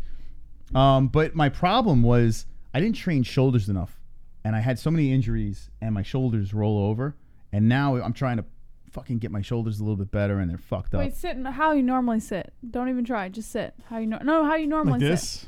No, just sit how you normally sit. Yeah, no, my shoulders roll over. I can feel like just like hunch. I had physical therapy, Hunch and how they you said the usually same sit. thing. I'm a ginger turtle. A ginger turtle. That's a You good can one. feel them like What? roll. Like say how you Yeah, normally. no, they roll. They No, do. hunch like however you normally do. A doctor's told me. I know they roll. I'm No, I telling want you. to feel it. No, if I sit like this, yeah, they're rolled Yeah, over. you can feel it. Yeah, I got to pull them back. So that's why I've been working out over here, like behind the shoulder. It looks a little bit better when I pull it back. But Yeah. now I'm like so far gone. I'm 42 years old. You can. I've been hunching my whole life. It's my thing. Michael Chapman, I'm not anorexic. I eat more than this man. What are you talking about? What does he say? Anorexic. You're fucking Anorexic. anorexic. You only have to hold up 40 pounds while you sit. Oh my god. Yeah, the real delts. Rear delts. Rear delts. The rear delts. My rear delts look We were better. working delts on Monday, right? I'm all fucked. When Now we I gotta start doing. Sunday we were doing. I gotta rear start delts. doing the traps. I gotta get those things looking a little bit better. I don't want to do them though. I don't want to do legs. I don't want to do anything. I just want to eat cookies. And Who else stream. has amazing obliques? I have amazing obliques. I was looking at them in the mirror the other day. Yeah, They're amazing, Moss. they are. They're fantastic. I tell you what. Listen. She's young. She's powerful. She's a powerful woman. All right. I'm gonna throw up. Wonderful. I don't know why. We done All with right. John Lineker? Yeah, we talked about Yeah, him. so he's already. gone. Weirdly, I'm not surprised. I don't think he should be cut, but I am not surprised that he's cut. You know, like I'm not going to lose any sleep that he's gone. He's been in some fiery fights. It's kind of like, what more do you want from this guy? You know, he puts his heart in every single fight, and like, see you later. You know, it's a bizarre one, but I think he's going to be fantastic. And if he goes over to bare knuckle, Yeah. could you imagine? I don't know if he will though, because there was nothing Why? that sort of hinted there. at that. Go But it there. would be good money for him. I just don't know if he wants to end his career with that kind of damage. You know?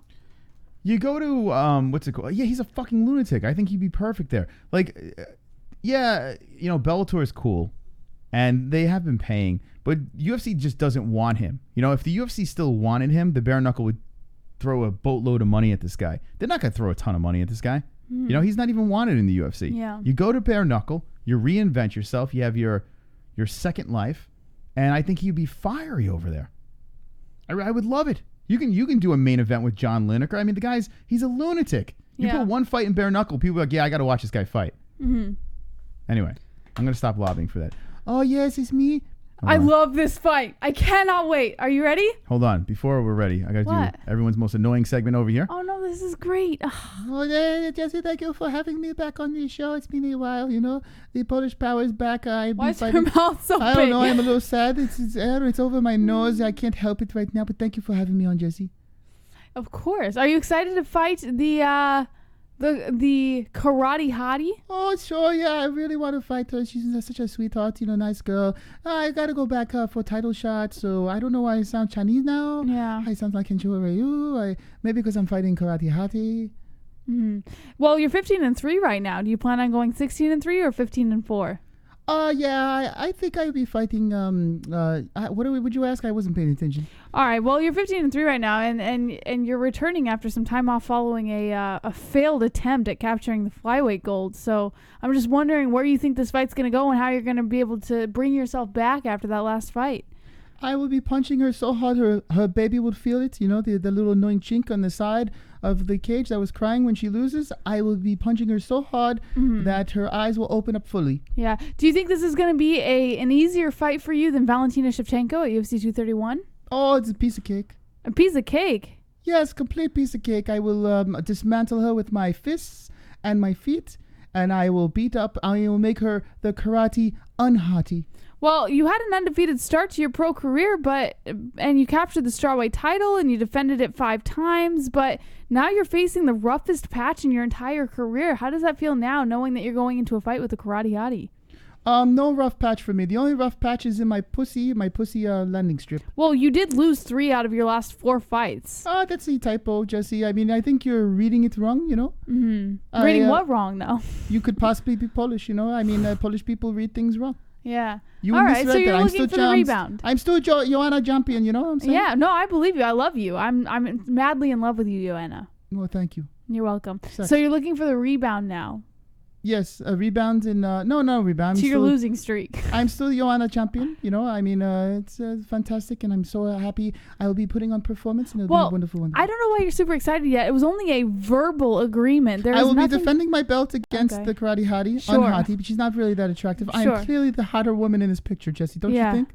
Yeah. Well, I mean, do you think that it's going to turn into a real thing since you guys only verbally agreed to it?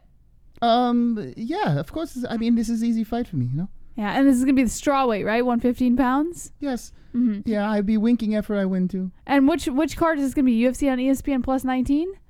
This would be on whatever card I wanted on. I'm the champion. Well, I believe it's ESPN Plus 19, right? Yes, that's what you guys agreed to. It would be on it, yes. Yeah, in August? August, yes. August, okay. But Watterson's 17-6, so she has a few more wins than you. How do you feel about that? By the way, Jesse, BYFC sent us DMs to MMA-Holes. I will leave and you can read the story. No, but don't leave. I have a few more questions for you to finish up the story. Sure. Yeah. Shoot it. Yeah. So Watterson is facing her best career stretch yet, amassing a 3-fight win streak with wins over Courtney Casey, Felice Herrig, and Karolina Kowalkiewicz, who you fought Karolina. I mean, I know you beat her, but what's going on in your head right now, knowing that your opponent is so much better than you at this point in your career? The only thing that's going on in my head right now is look at the size of Karate Hadi's forehead. It is tremendous. I will be pushing my labia across her forehead as I finish her on the ground in pound, Now, I want to know from you, a win from the Karate Hadi, if she defeats you, could earn her that title shot. How do you feel about that, knowing that if you lose, Karate Hadi is going to get that title shot? There's no way she'll get title shot because look at the forehead. Her hairline's going further and further back. When I punch her in the face, her hairline will be back even further and I will win. Yes. But there's no guarantee that you would get the title shot if you won. You might just move up to another fight. It's impossible for a Joanna champion to get title shot because I am the champion still. Oh, you're still the champion. Oh yeah. Even though you don't have the belt right now. No, I'm Joanna champion. I'm always be champion. Even if I lose, I still champion. Sure. All right. Well, you guys could stand to serve a potential title eliminator, so we'll see. I wish you the best, and I hope this fight really does happen. Thank you for having me on, Jesse. It's been a pleasure, and I will punch Karate Hadi so hard in face multiple times. I will finish her, and I will regain. I will fuck you. All right. Thank you, Joanna. Thank you. Fuck you. Wow. Look at that, Jesse. What a great story, So right? This is a rumor. Yeah, it is. Well, they verbally agreed to it, so I think it's going to happen, but we'll see. Okay. All right. What do we got here with the Curly Sue? Yeah. Who is also, I mean, this card, we're going to react to UFC 239 this Saturday. Fuko Fridays, of course, is on Friday. Of course. But this card is absolute fire. So we're going to react to the whole goddamn thing. Yeah. We're going to go marathon stream. Marathon stream. Marathon stream. Marathon stream. That's right. I just want to Wonderful, point out wonderful. that people are mentioning that was the greatest interview I've ever given. That was pretty good, Jesse. I thought you'd be a little nervous. I mean, Joanna I Champion. was. I love. You know what? If I ever met Joanna in real life, if it wasn't over Skype like this, I would hug her. I would hug her. And her and Chris Cyborg, I would never hug anybody in my life, but I would hug those two. Really? Yeah. You know what I want to hug? We are at 23,393 subscribers with 145 people. Hanging with the boys. Do you think we can let Dragons loose tonight on a Wednesday night? Maybe. Would it be possible, Jesse, that we can get to 23,400 on a TGIW Wednesday night? Yes. And let's The dragons loose. Wow. Everyone in the chat, drop Dragons. Maybe we'll see it tonight on a Wednesday night. When was the last time we saw it on a Wednesday? Holy shit. By the way, I got to say, thank you. By the way, I got to say this.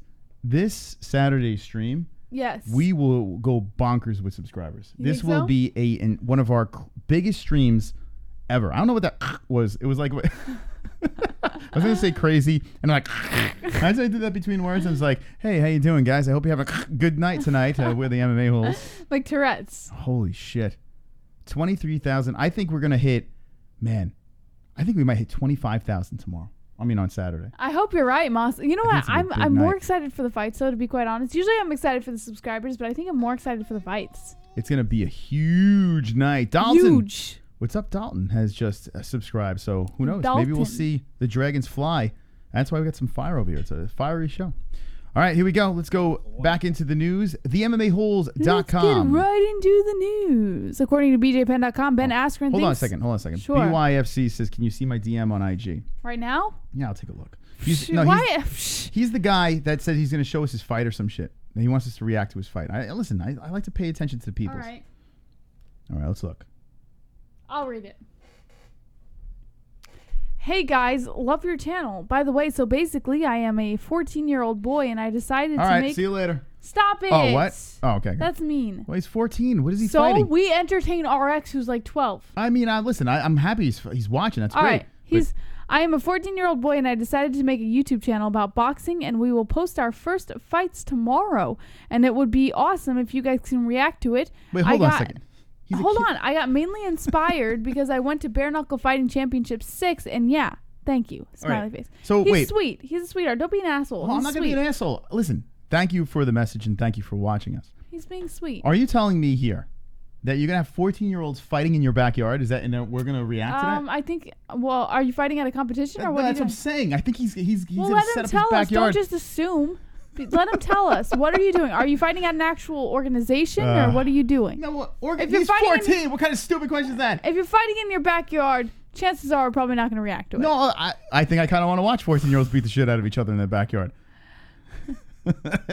You're like, well, if you're fighting in what organization is going to let 14-year-olds fight? Well, I mean, that kid that we met at what's it called? The one that was in MMA. That's she's actually like cool, though. 5. She does competitions. Yeah. Yeah, so you could do competitions at any age. That's the spirit, says BYFC. I don't know. What's the, all right, what are we doing? Boom, roasted. Boom, What are we roasted. doing? You suck. Boom, roasted. Marky Rowe. Boom, roasted. How did you guys feel about the love from Will Harris? Shout out from the Maholes for the love is in order, no? No, we give a shout out to Will Harris. What? Wait, that's what he's saying. No, we're giving a shout out to Will Harris. Shout out to Will Harris. But isn't that what? All right. Anyway. Yeah, if you didn't know, Will Harris from Anatomy of a Fighter, Yeah. who does a fantastical documentary series, apparently he did a live stream, his first ever live stream, and it was hysterical. We were getting blown up in messages like, yo, Anatomy of a Fighter, Will Harris just shouted you out. And I was like, holy shit, that's cool, man. Good for him. You know, he's a nice dude. He's actually come in our chat multiple times. He's actually on TheMMAHoles.com. He's signed up for that. But he's a good dude, real nice guy. And he was just on Rogan. And for him to shout us out, it's really cool. So thank you, I Will thought Harris. it was really cool. Listen, it's all about everyone helping each other over here. You know, like everyone's doing their own thing. It's about there's a bunch of cunts out there that do stupid shit and, you know, they suck. Will Harris doesn't suck. So we can shout him out. He don't suck. He's good. It's funny because there's a lot of people who like sort of avoid our name at all costs. You know, like they'll associate with us if it is convenient for them, and then when they're not around us, they'll pretend they don't even know who we are. If someone brings up our name, they completely ignore it. But Will Harris completely embraced it, which was awesome. He's a nice guy. You know, Will's a nice guy. And Real introduced us to Will Harris. He and this is why I say I can't like encourage you guys enough in the chat. Troll away. Spam people's fucking messages. Go into live chats, spam the MMA holes. By you guys spamming our name, like, you don't have to fucking donate. If you like and you share, or you just spam and just fucking troll and rock the MMA hole's name, you're an MMA hole. 150 people hanging with the boys. Hanging with the boys. In this chat over here, you open up those doors to us into interacting with these people and, you know, making these connections and networking. Better content and growing the community. So it's shout out to the people. Real open the door to that. Felony Charles Bennett was open through the community. A lot of Robin Black, real again. You have people that we've met. A lot of these fighters or personalities we met was because of the community. So make sure you fucking go out there and just annoy people with our name. And if they get triggered and try to ban you and time you out, Karen Bryant, well, fuck you. Just make a troll account. And they're just not built to be a hole. You have to be a specific kind of person to be built to be a hole. Look at the name, the MMA holes. People get so agitated when they see that name. Mission accomplished. That's the purpose. We're supposed to get under people's skin. That's our job. We're a bunch of fucking lunatics over here. So it is what it is. Look what kind of show we run. It's a goddamn flying circus with a community that we have no idea what's going on in their heads, but we love every minute of it. So spam away, and thank you, Will Harris, for the shout out. All right, speaking of crazy, this man is fighting Masvidal. What do we got? Ben Askren thinks he will leapfrog Colby Covington for the next welterweight title shot, according to BJPenn.com. Although most consider Colby Covington to be the number one contender in the UFC welterweight division, it's possible he gets passed over for the next title shot. Everyone thought Covington would be the next in line to fight UFC welterweight champ Kamaru Usman, but Covington was recently booked to fight Robbie Lawler in the main event of UFC Newark. Covington has fought since last June hasn't fought since last June, and with Usman out until November, Covington needed to take a fight to stay busy and make some money. The problem with taking that fight is that it now opens up the door to someone else sneaking in and stealing the welterweight title shot, and Ben Askren believes he could be the man to leapfrog Covington and steal the title shot. According to Askren, if he beats Jorge Masvidal this weekend at UFC 239, he believes he will be next in line to fight Usman for the belt. He said, quote, "I think there's a good chance after this fight that I'm going to get the shot." As much as Covington deserves the title shot on his record in the UFC and the fact that he's a former interim champ, Askren has immediately become a star for the UFC. His social media metrics are massive, and anytime his name is mentioned, people get excited. It's clear that while the UFC president Dana White used to despise him, he now sees how much business Askren can generate.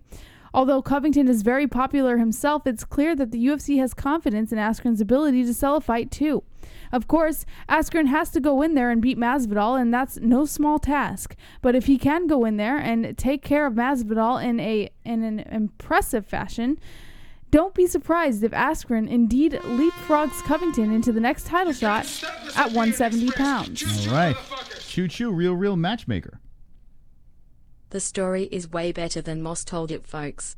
I exposed Will Harris online for associating with a DIAZ snitch Mike Rashid. Snitch twin got caught selling steroids.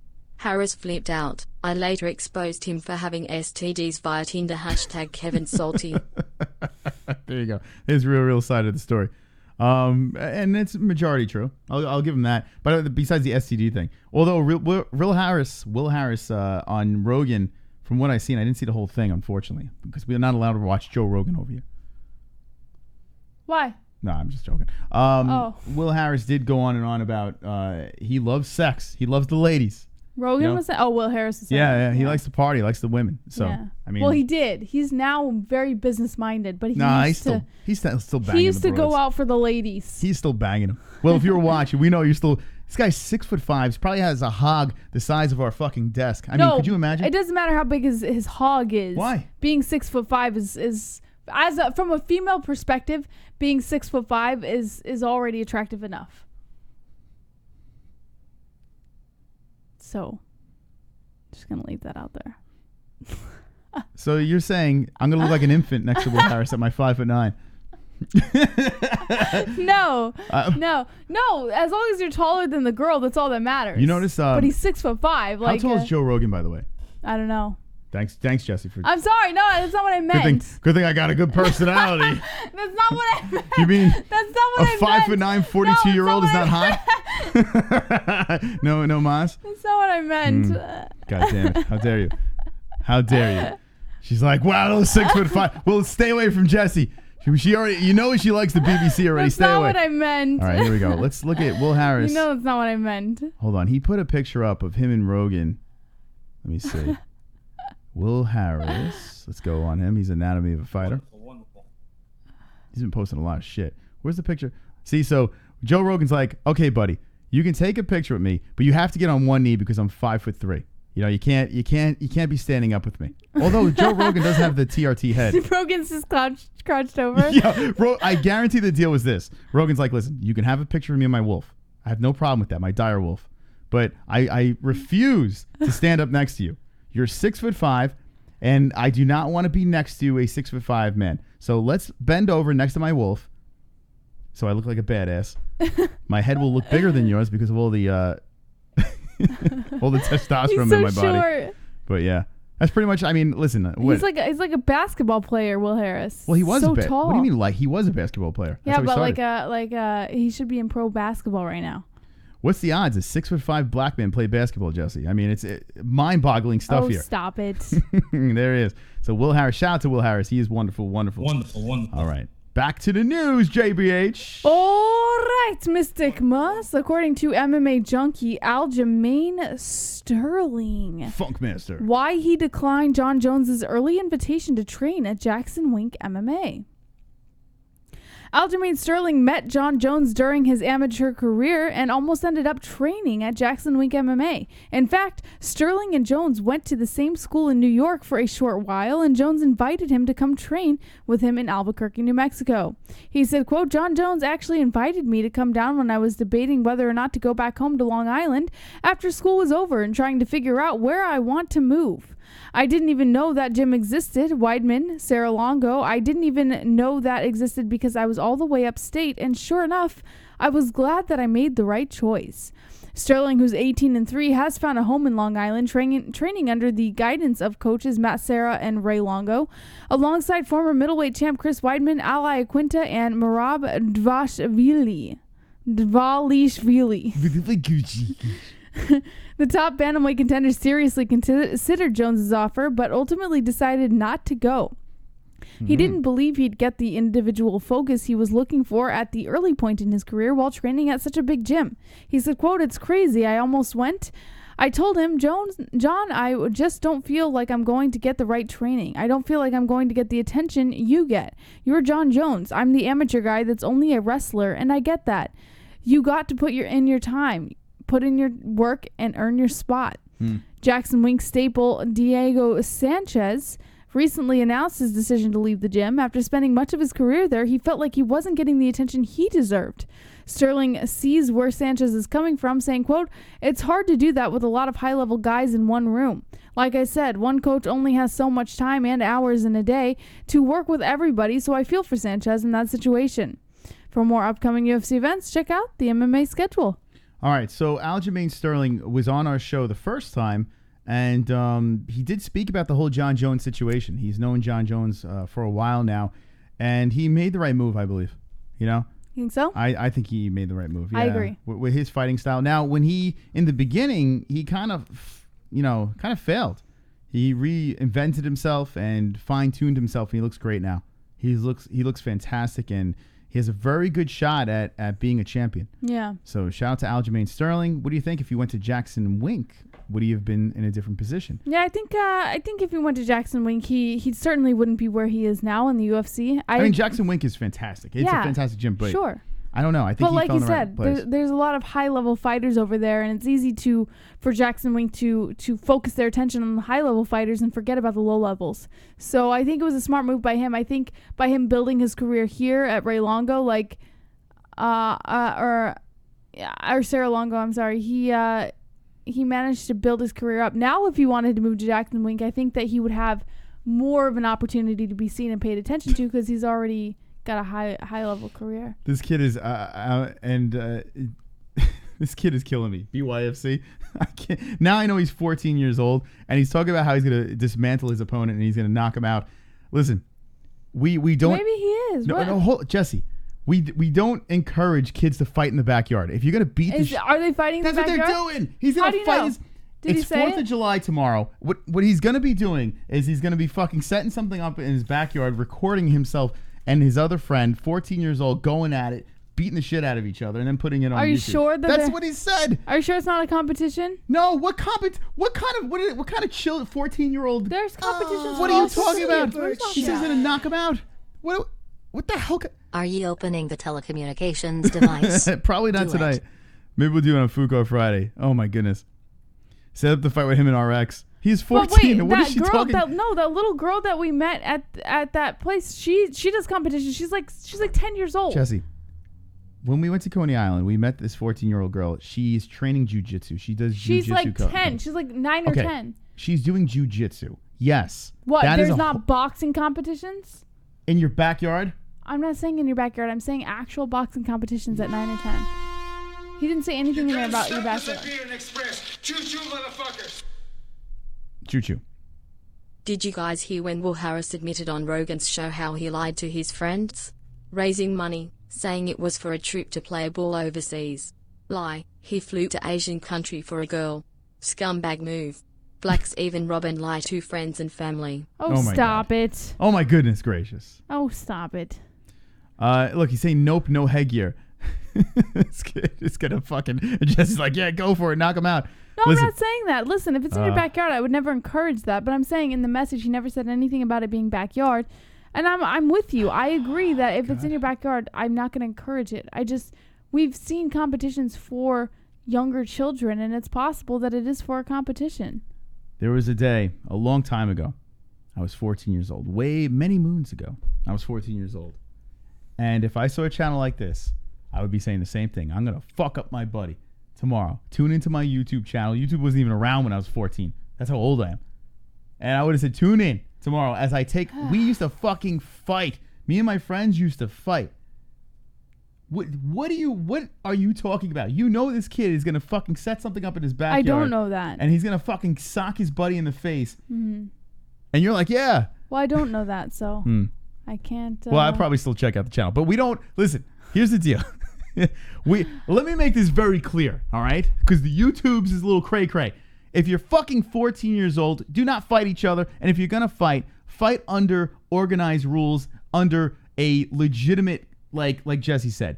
You know, go to a boxing gym or something like that and do something where you have like fucking oversized gloves and you're doing shit like. Do not go in your backyard and start punching the shit out of your buddy. Okay, so he says, I used to take boxing classes and I will use it as my advantage. So, all right. Now you've just given away that you're not doing a competition. So I no longer support you and please don't. Yeah, don't do that. That's not a smart move. Put on some giant fucking, I don't know, duct tape some big ass pillows on your hands. We do have gloves. This is what I want you to do. Do me a favor. To go to a competition. I'll tell you what, BYFC. I'm going to subscribe to you right now because I'm going to watch you. I'm going to watch you and make sure you don't fucking. Hold on. He's got 6 fucking subscribers. We're gonna report back. We're your 7th subscriber. I am unsubscribing. All right, look at this. I am unsubscribing. Okay, if you guys just go in the backyard and start fucking each other up. Yes, it's hilarious. Okay, I get it. I was 14 too, but we do not encourage that. And if you do that, we unsubscribe live on this show. All right? I want you to fucking duct tape pillows on your hands. I want big ass pillows on your hands. I want you to duct tape it up really good, right? Giant pillows, and then beat the shit out of each other. We'll show it on the show, but don't fucking. What are we doing? What's wrong with fighting at 14? Nothing. Just let them duke it out. Who cares? Yeah. Until someone gets sent to the hospital. Yeah. All right. So and give them a sub. Subscribe to these guys. Backyard Boxing. But yeah, unsubscribe immediately if they fucking do that shit. All right. Anyway, We got to have some sort of rules around here, for God's sakes. All right. And then when you get older and you compete within mixed martial arts rules, we will make sure we root you on this channel. But until then, fight with pillows. Is it okay if we have 16-ounce gloves? No. Don't put fucking 16. You're still in the backyard fighting your friend under unregulated rules. Like, it's still dangerous what you're doing. You can't do that. I mean, granted, I did stupid shit like that too, but you can't do that. No, don't learn from my mistakes. Just don't do that. Make it funny. He made a lot of mistakes. I did. So he's not joking. I actually learned from them. Learn from my fucking mistakes. Let me be your mentor, for God's sakes. And that's a disturbing thing to think about. All right. We back into this? What's going on? Yeah, according to MMA Fighting, Daniel Cormier gives Thiago Santos some advice on how to pull off the upset against Jon Jones. This Saturday, Santos will get his shot at UFC Gold when he takes on Jon Jones in the main event of UFC 239. It's a tall order for Santos. Jones is among the greatest fighters of all time and comes into this fight riding a 16-fight unbeaten streak. Fortunately for Thiago Santos, can get some advice on how to win the belt from a guy who's been in there with Jones twice before. Speaking recently with MMA Junkie, UFC heavyweight champ Daniel Cormier had some words of wisdom for Santos heading into his fight against arguably the greatest of all time. This is what he had to say. I think Santos needs to go in there and fight his fight. Don't think about what he has to do different than everybody else, what he thinks or what he needs to do better. Just fight your fight. Don't worry about all the other stuff. All that other stuff is just white noise. Worry about Thiago Santos and give yourself a chance. That's sound advice for Santos, as most people are giving Moreta little chance of pulling off the upset. In fact, odds makers have Jones listed as a minus 600 favorite for Saturday, and Cormier agrees in principle. Cormier has fought Jones twice, losing a unanimous decision the first time and getting knocked out with a head kick in their rematch. However, that result was overturned as Jones tested positive for a banned substance. But having functionally lost to Jon Jones twice now, Cormier knows just how difficult a night Santos has ahead of him. He said, quote, "It's a tall order for him. It's going to be a tough fight for him. I saw them standing face to face the other day and I thought Santos was a little bigger. He's not as tall as I thought he was, and I think he'll realize early how difficult it is to deal with Jones's length. Jones is 2 inches taller than Santos and will carry an 8-inch reach advantage into their fight. Those advantages prove difficult for Cormier to overcome. That doesn't matter to Santos, though, who plans to shock the world." Fuck, I'll be shocked. UFC 239 takes place in the T-Mobile Arena in Las Vegas, Nevada, this Saturday. All right. My mouth will hit the floor if Santos win this fight. I mean, I think that would be epic for someone to finally beat Jones's kryptonite. I don't want it to be Santos though. Like I usually, have fun rooting against Jones and shit like that, but in this case, I'm kind of rooting for Jon. I want to see. I don't know. I want to see Jon, keep winning and set up some mega crazy fights down the road. Yeah. I want to see him go up to heavyweight. I feel like if he loses to Santos, everything gets ruined. Mm-hmm. I like watching the plan get ruined for the UFC in most cases. Yeah. But in this one here, I need Jones to win this. I want the juicy stuff down the road. That's what I need. I don't want him to lose to Santos. It ruins the plan. I want Jones to lose to Walker. Yeah, you ruin that too. Why? You know what I'm saying? If Santos wins this fight, then he doesn't get the Johnny Walker thing doesn't happen. But if Santos loses to Jones and Jones goes down in the ranking, then Johnny Walker fights Jones. And if he beats Jones, then it sends Johnny Walker skyrocketing up in the rankings. Yeah, it doesn't do anything for me. I think that's good for Walker. I want Jon to keep winning. I want him to keep winning. I would like to see the DC trilogy. I'm tired. I'm sick of it. No, I'm so tired. At heavyweight, no, you're wrong. I'm sick of it. Wrong. You wouldn't want to see that at heavyweight? What? I understand lightweight. Light I wouldn't want to see what at heavyweight. DC versus Jones? Yes. Yeah. I would. But I just... Even if Jon Jones loses his title at light heavy, he can still go up to heavy and challenge Cormier for the title. Just because he loses at light heavy doesn't mean that he can't fight Cormier at a heavyweight. Yeah, it does. No, it doesn't. If he loses at light heavyweight, if he loses his title at light heavyweight, he can still go up to heavyweight and challenge Cormier for the title. It's over. Yes, he can. It's if Jon Jones loses, forget about the DC thing. No, he 100% can go up to heavyweight and challenge. I don't think he will because he said he was scared of heavyweight. Nope. And I think it's all talk and a publicity stunt, but he still can. Technically speaking, he can still go up to heavyweight and challenge Cormier. Yeah, technically, but Cormier's gonna be like, he's gonna be laughing. He's like, you lost. But it doesn't matter. At heavyweight, Cormier is gonna win. Here's the argument, right? Cormier has never lost at light heavyweight until he met Jon Jones, right? Jon Jones will take an L from Santos if that does happen, right? And go up to heavyweight and then Cormier could say, the only one I lost to is you. Here's the thing. You lost to Santos, for God's sakes. Okay, let me just put things into perspective for you. If Jon Jones loses to Santos, right, and he goes down in the rankings at light heavy, he has two choices. One, he can challenge Cormier at heavyweight for the title, which would be great for his career and great for his image. Wait, why would he challenge for the title? He lost. But I'm saying it would be great for his image. The second option he has, wait a minute. It doesn't make sense. No, the second option he has is to stay lower in the rankings at light heavyweight now that he's lost his title. Fight someone like Johnny Walker who's trying to get up in light heavyweight. You're not making any sense right now. I am. You're not listening to me. All right. You don't listen. You don't listen until the end. You lost me at when Jon Jones loses that he can go up and fight for a belt. He still can. Why? What do you mean, why? He doesn't deserve it. It doesn't matter. No, he's still... People are still... Do you think people are going to stop considering him the greatest of all time if he loses Santos? Listen, if Jon Jones loses answer that question. to Thiago Santos, who's a heavy underdog, people are going to consider him the GOAT? Why the fuck does he deserve a title shot at heavyweight? I am asking you a simple question. No, I don't. You don't think people are still going to consider him the GOAT? No, that he gets knocked down dramatically. We've seen fighters that go on crazy tears and then take an L, Mighty Mouse, and then all of a sudden they're pound for pound great. And next thing you know, they're like number 3 on the list. Number 3 on the list. He can still go up to heavyweight and challenge Cormier. What? Does this make any fucking sense? What do you mean? What doesn't make any sense? How does it not make sense? You're telling me, and let this register in your head. Jon Jones loses to Santos, and then they give him a title shot at heavyweight. What? That makes no sense. One more fight at heavyweight, What? and then have him fight Cormier. Wait, what? Give him a fight at heavyweight, and then if he wins, have him fight at heavyweight for Cormier. Then it does make sense. But Cormier is not going to stick around and wait for Jon Jones to win a fight at heavyweight. That. But oh my goodness. You thought Cormier was going to retire at his 40th birthday, and he's fighting Stipe in a couple months. Hey, but Drunk Savage's Money Talks. You're missing my point. If Jon Jones loses to Santos, he does not deserve a title shot. He doesn't deserve. I just said if you give him a fight at heavyweight, he can fight Cormier after. You know he's going to win. So you say Cormier versus Stipe is not a layup. It's not. I know that. Okay, so if hypothetically speaking, Cormier beats Stipe, which I am going to be pushing for. Cormier is my dude. He beats Stipe. I think the only thing that he stays around for is if, say, Brock Lesnar fights him or Jon Jones wins against Santos and challenges him for that strap over there. Or if Jon Jones loses against Santos and has one fight at heavyweight and then moves up and fights Cormier. And who does Cormier fight in the meantime? Cormier sits still.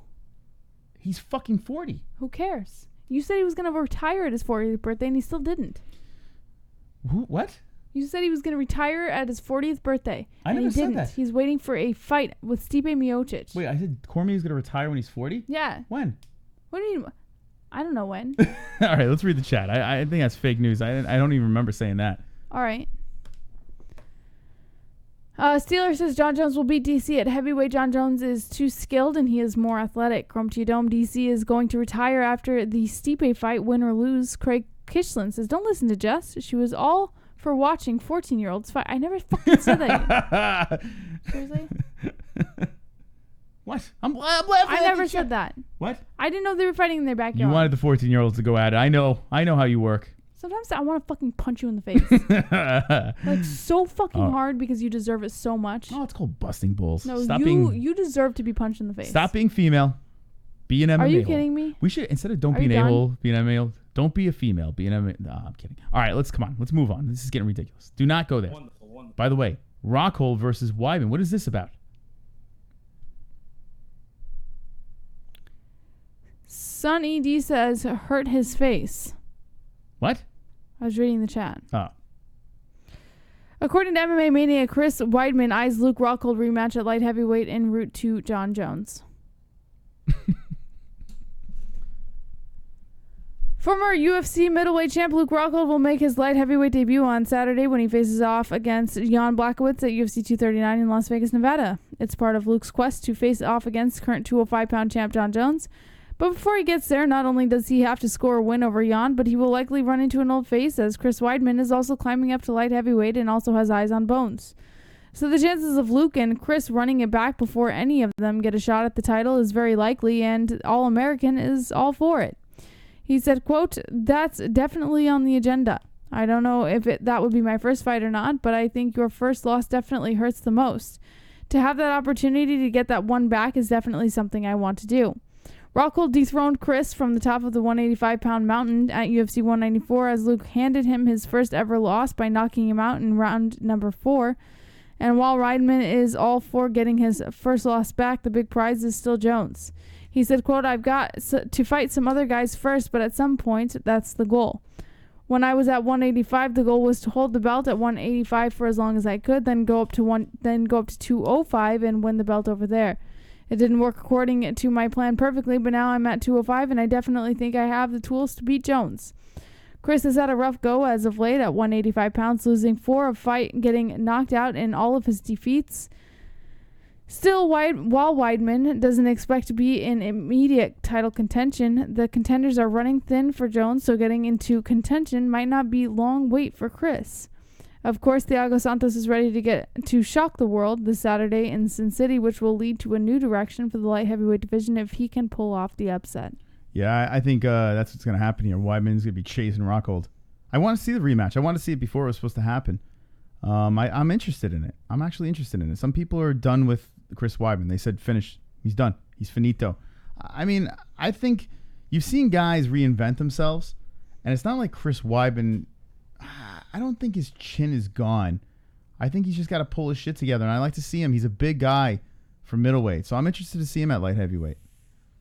I think he'd be all right. I don't know if he'll be a champion at light heavyweight, but could you imagine this? And we spoke about this before, and this is a very long shot, but Chris Weidman dethrones Anderson Silva, right? Everyone was like, holy shit, and then he beats him again. Could you imagine Chris Weidman goes up to light heavyweight, rattles off a couple of wins, and hunts Jon Jones, and then takes out Jon Jones? It would be one of the craziest things ever. He takes out Anderson Silva. He's the Anderson Silva Slayer, right? And then he's the Jon Jones Slayer. Could you imagine? Like, talk about going on top of the world, hitting rock bottom, and then boom, soaring up again. I mean, it would be an insane story. I would like to see Chris Weidman rattle a couple of wins off. Now, I'm not saying he can do it, but it would be amazing to watch. What do you think about that, Jesse? Takes out two fucking beasts, 2 legends, dethrones both of them. Perfect cameraman. Think about it. Marky Rowe with the donation. Hey, I can see your underwear. Put your boobies in the air. Flapping like I just don't care. Can I lick your pubic hair? Snap a picture, time to share. Took my meat vision impaired. Filthy mind, I need a prayer. Pervert cameraman, beware. Pervert cameraman, show them tits. Pervert cameraman, $10 tip. Pervert cameraman, Ariane Celeste. Pervert cameraman, show them breasts. Boobies, Marky Rowe. Before I pass out, just wanted to wish all the MA-Holes a happy 4th. Love you all. Don't lose any fingers tomorrow, please. Yeah, be safe with your fireworks. Thank you, Marky Rowe. That was very generous. The Pervert cameraman. Wonderful. Whoops. Wonderful. All right, we are 1 subscriber away from letting dragons loose. Wow, 156 hanging with the boys. Thank you for joining us. What do you think about that? Now, I know it's a long shot. Weidman hasn't looked good, and the last person he beat was Kelvin Gastelum, but and that was suspect. He got dropped in that fight. But say he goes up and pulls, we've seen a lot of fighters do this, reinvent themselves, and all of a sudden, boom. Look at Aljamain Sterling. Jesse's drawing a knife right now. The fuck? Why are you drawing a knife with blood dripping down? Because I can. Stop Look it. at this crazy. Show the people. We're going to go a little bit longer tonight because we got so many people hanging. And I just want to get the comments in there. Stories. Well, I just want to talk to the people. Relax. I don't have enough stories. I have a mouth. You have a mouth. We have 160 people watching. Don't you fucking squint show them your knife. Show them your knife. All right. Anyway, what do you think about that? Think about it. Jon Jones, right? Anderson Silva. 2 of the guys. Mm-hmm. 2 of the big names over there. What do you think about Chris Weidman on a comeback tour? Mm-hmm. Aljamain Sterling did it. He trains with him, right? Aljamain, he didn't win a championship, but he did turn his career back around. What about Chris Weidman? No, I don't think it's going to happen. You're scaring me right now. Now there's blood dripping from the knife, and there's blood on the floor. Psycho bitch, Life and Logic. I mean, that is psychotic. What goes through your mind? There's 160 people watching, right? We have the greatest show on the internet, and you're just fucking doodling a knife with the blood in a dead guy. Is this not fucking weird? Is there not something wrong with you? Oh, you can't show it. She's put something else on there that I can't talk about. Run, boss, run. Is that not nuts? I mean, you don't get that in any other MMA shows. I mean, this is what I got to deal with. Listen, Chris Weidman was winning almost all of his fights. He lost. Schiffer Dugganchuk. Yeah. Like, think about it. I think people are saying, oh, my God, Weidman got finished over and over and over again. But I think people are forgetting that Chris Weidman is something else. And speaking of, all right, this is what Jesse's drawing over here. Explain what we got over here. Just explain it. I don't know if they could see it, but explain it. It's a knife and Mystic Moss. And explain to the audience the thought process behind Mystic you doing Moss this. got stabbed by a knife. Okay. And now his brains are bleeding out on the floor. Okay. And now why is this normal? It's not. Okay. And why were you thinking about this? Because it was funny. Oh. All right. Thank you. Thank you for contributing.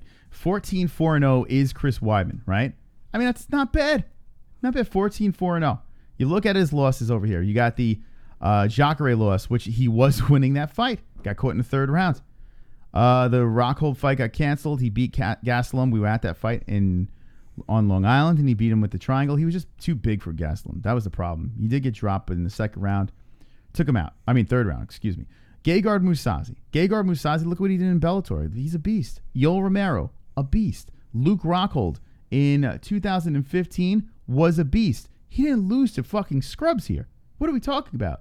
He beat Vitor when Vitor was trying to come back around. He wasn't TRT Tor, but he did beat him with the ground and pound. He beat Lyoto Machida on the juice. He beat Anderson Silva on the juice twice. He broke his leg. I mean, think about it. I didn't even know he fought Damian Maia. Did you know that? No. Fuck, I didn't know that. Interesting. But I mean, he rises up. He beat Anderson Silva twice. He was on top of the world, Lyoto Machida, taking out all the Brazilians, Vitor Belfort. The people he lost to were decent fighters. And everyone's jumping on Chris Weidman. And he was winning those fights. Everyone's jumping on him because of how he lost in those fights. You know, he's lost it. I'm telling you right now, you could make an argument that if he goes up to light heavyweight, you can make that argument that he can reinvent himself. He's more healthy. And maybe he can get something going. Maybe he could make a run. It's not impossible. Not impossible. Let's see what the chat says. Cree says almost got away with it. Anna H is laughing in the chat. Mike H 50 likes. Internal the Dragon. Crumpty Dome. He beat 30-40-year-olds. Dan, Internal, did you just fart? Crumpty Dome. So he beat Anderson a bunch of... He wasn't 40 then.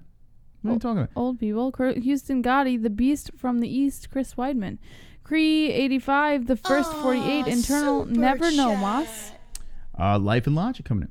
Sleep with one eye open tonight, Mose. Yeah. You know, fun fact, any person that I've dated, I've had like weird thoughts in my head that they were going to murder me in the middle of the night, which says something about me, you know. Yeah, you But always pick the wrong woman. I always thought that I'm like this person, and I could say, yeah, I might be maybe an annoying person. That's It's possible. a reflection of you, though. If you think that every woman's going to kill you. Well, yeah, I'm probably an impossible person to live with. I'm not throwing that out the window. I'm probably impossible. But it's interesting. Yeah. Or I attract interesting people. I don't know. Who knows? 42-year-old man dies at 23-year-olds, laying at 23-year-old feet, stab wounds in multiple places. Her name is JBH. She's a serial killer. She's killed many of old men. She's taken over the greatest podcast in the world. No, I wouldn't take. She's looking to. I would leave. Run off with Will Harris's 6'5" BBC. Wonderful. All right. Anyway, I think on that note, are we down with stories? That's it? Yeah, we have a couple more. You said we were done with stories. Well, I didn't know And how you gave me long those you were squinty eyes. planning on going. We're already 6 minutes over. Oh my God.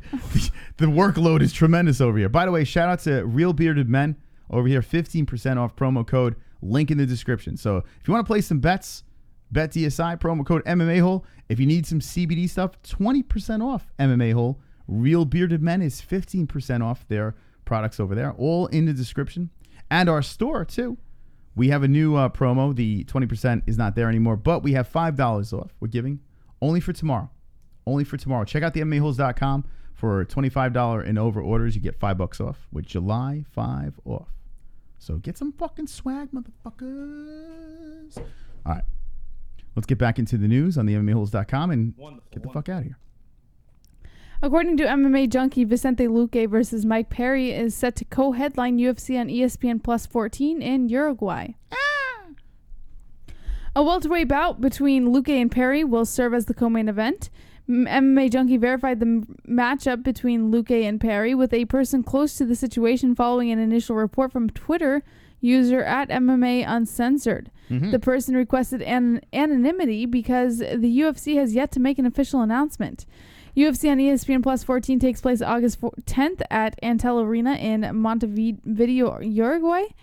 The entire card streams on ESPN Plus. Luque, who's only 27, who in an honorable mention in the latest USA Today Sports MMA Junkie MMA welterweight rankings, owns an impressive 9-1 record over his past 10 fights and has beaten some solid fighters along the way. His finish ability has stood out above all, though, because Luque has put all his opponents away inside the distance during that stretch. Perry, who's also 27, will not make it easy for Luque to continue his trend, however. Platinum has never been stopped by strikes and has been submitted just once in his MMA career.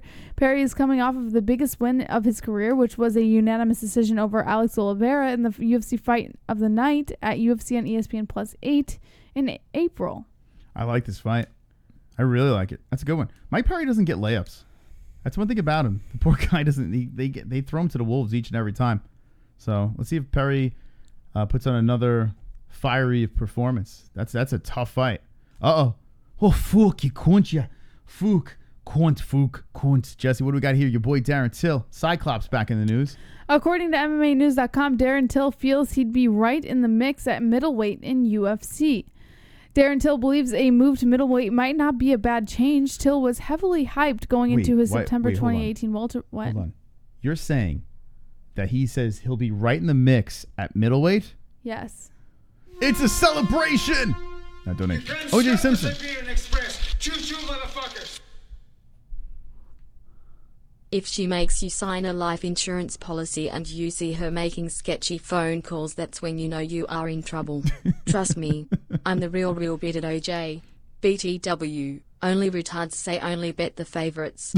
That's a broke man's mindset. Hashtag salty KFC. There you go. So O.J. Simpson chiming in. All right. Thank you. I appreciate that.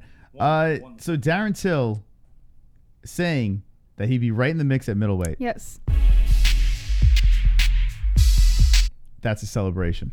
That is a celebration right there. It's about fucking time. Darren Till goes to middleweight. I think we should celebrate so much that we should just beat the shit out of the sheetrock. Let's celebrate. Everyone drop the fist in the chat. Darren Till, middleweight? I've got 50 likes. You've got 50 likes. We've got 50 likes. MMA-Holes 50 likes. I've got 50 likes. You've got 50 likes. We've got 50 likes. MMA-Holes 50 likes. I've got 50 likes. You've got 50 likes. We've got 50 likes. MMA-Holes 50 likes. The dislikes can choke on a dick. We got to choreograph a dance for that, Jesse. Okay. You want to try to do it right now? Sure. So it's like 1, 2, 3, 4. 1, 2, 3, 4. 1. I don't know. What should we do? I like this. 1, 2, 3, 4. And then 1. No. Or no, I like this. 1. Or 1. No, What? I like this. 1. 1, 2.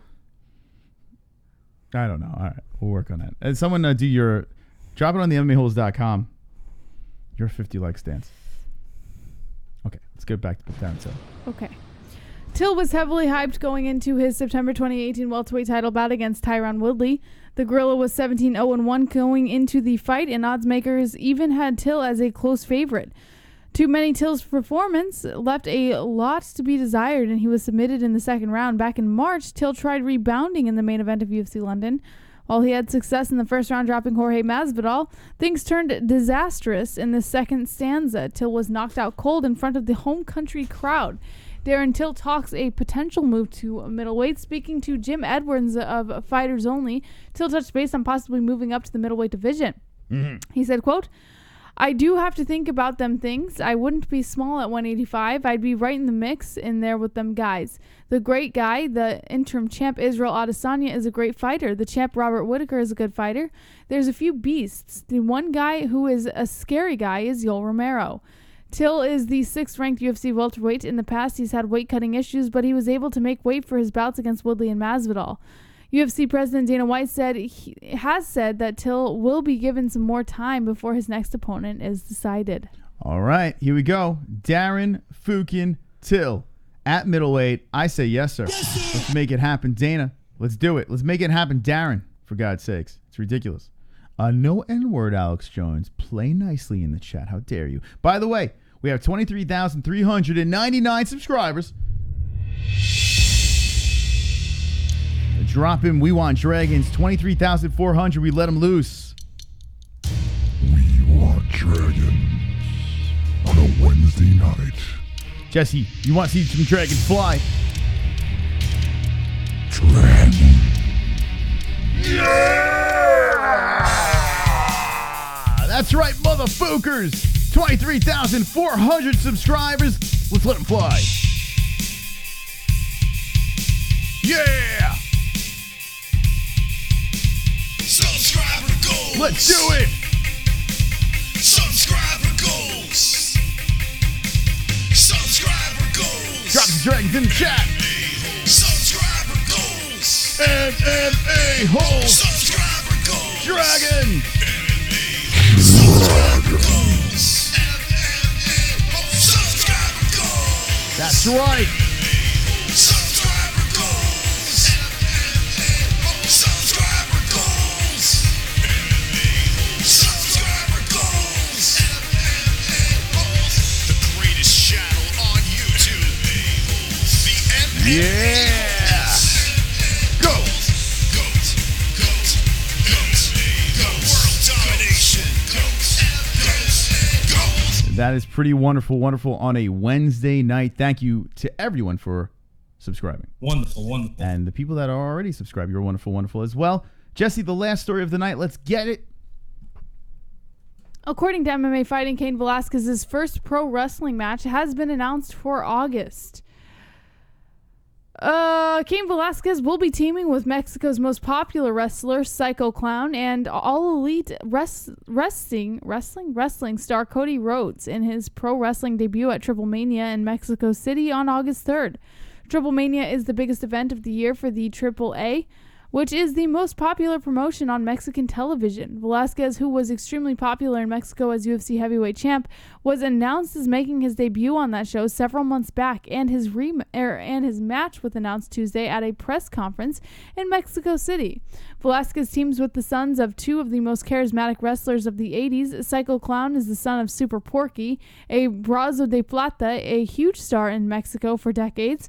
Rhodes is the son of Dusty Rhodes, one of the biggest stars in U.S. wrestling history. He is one of the key players in AEW, the second largest pro wrestling company in the U.S., backed by Saad Khan, the owner of the NFL's Jacksonville Jaguars. AEW and AAA are affiliated companies. The three will face the villain trio of El Tejano Jr., himself the son of a major Mexican star, El Tejano Torres, and a mystery partner in a match third from the top of the card. Kevin Killer Cross, in a pro wrestling podcast interview, said, quote, "He is picking it up very quickly. He's legit. He's 100% legit. His entire life he's been an amateur wrestler from my understanding. His footwork is there. Everything is there. His footwork, his striking, all his transitions, ground mobility. If he gets into pro wrestling, he will 100% be a draw, and he'll be able to carry the hype." The Triple Mania show usually draws between 13,000 and 19,000 fans of Arena Ciudad, the same building where Velasquez lost the UFC heavyweight title to Fabricio Verdum on June 13th of 2015. Velasquez was a legitimate mainstream star in Mexico when UFC first broke into the market on television and with live shows. If all goes well, AAA will be interested in using Velasquez for future dates. Velasquez also spent several days last year training with WWE at its Performance Center in Orlando, Florida. Na na na na. Na na na na. Hey, goodbye. Na na na na. Na na na na. Hey, goodbye. Na na na na. Na na na na. Kane, goodbye.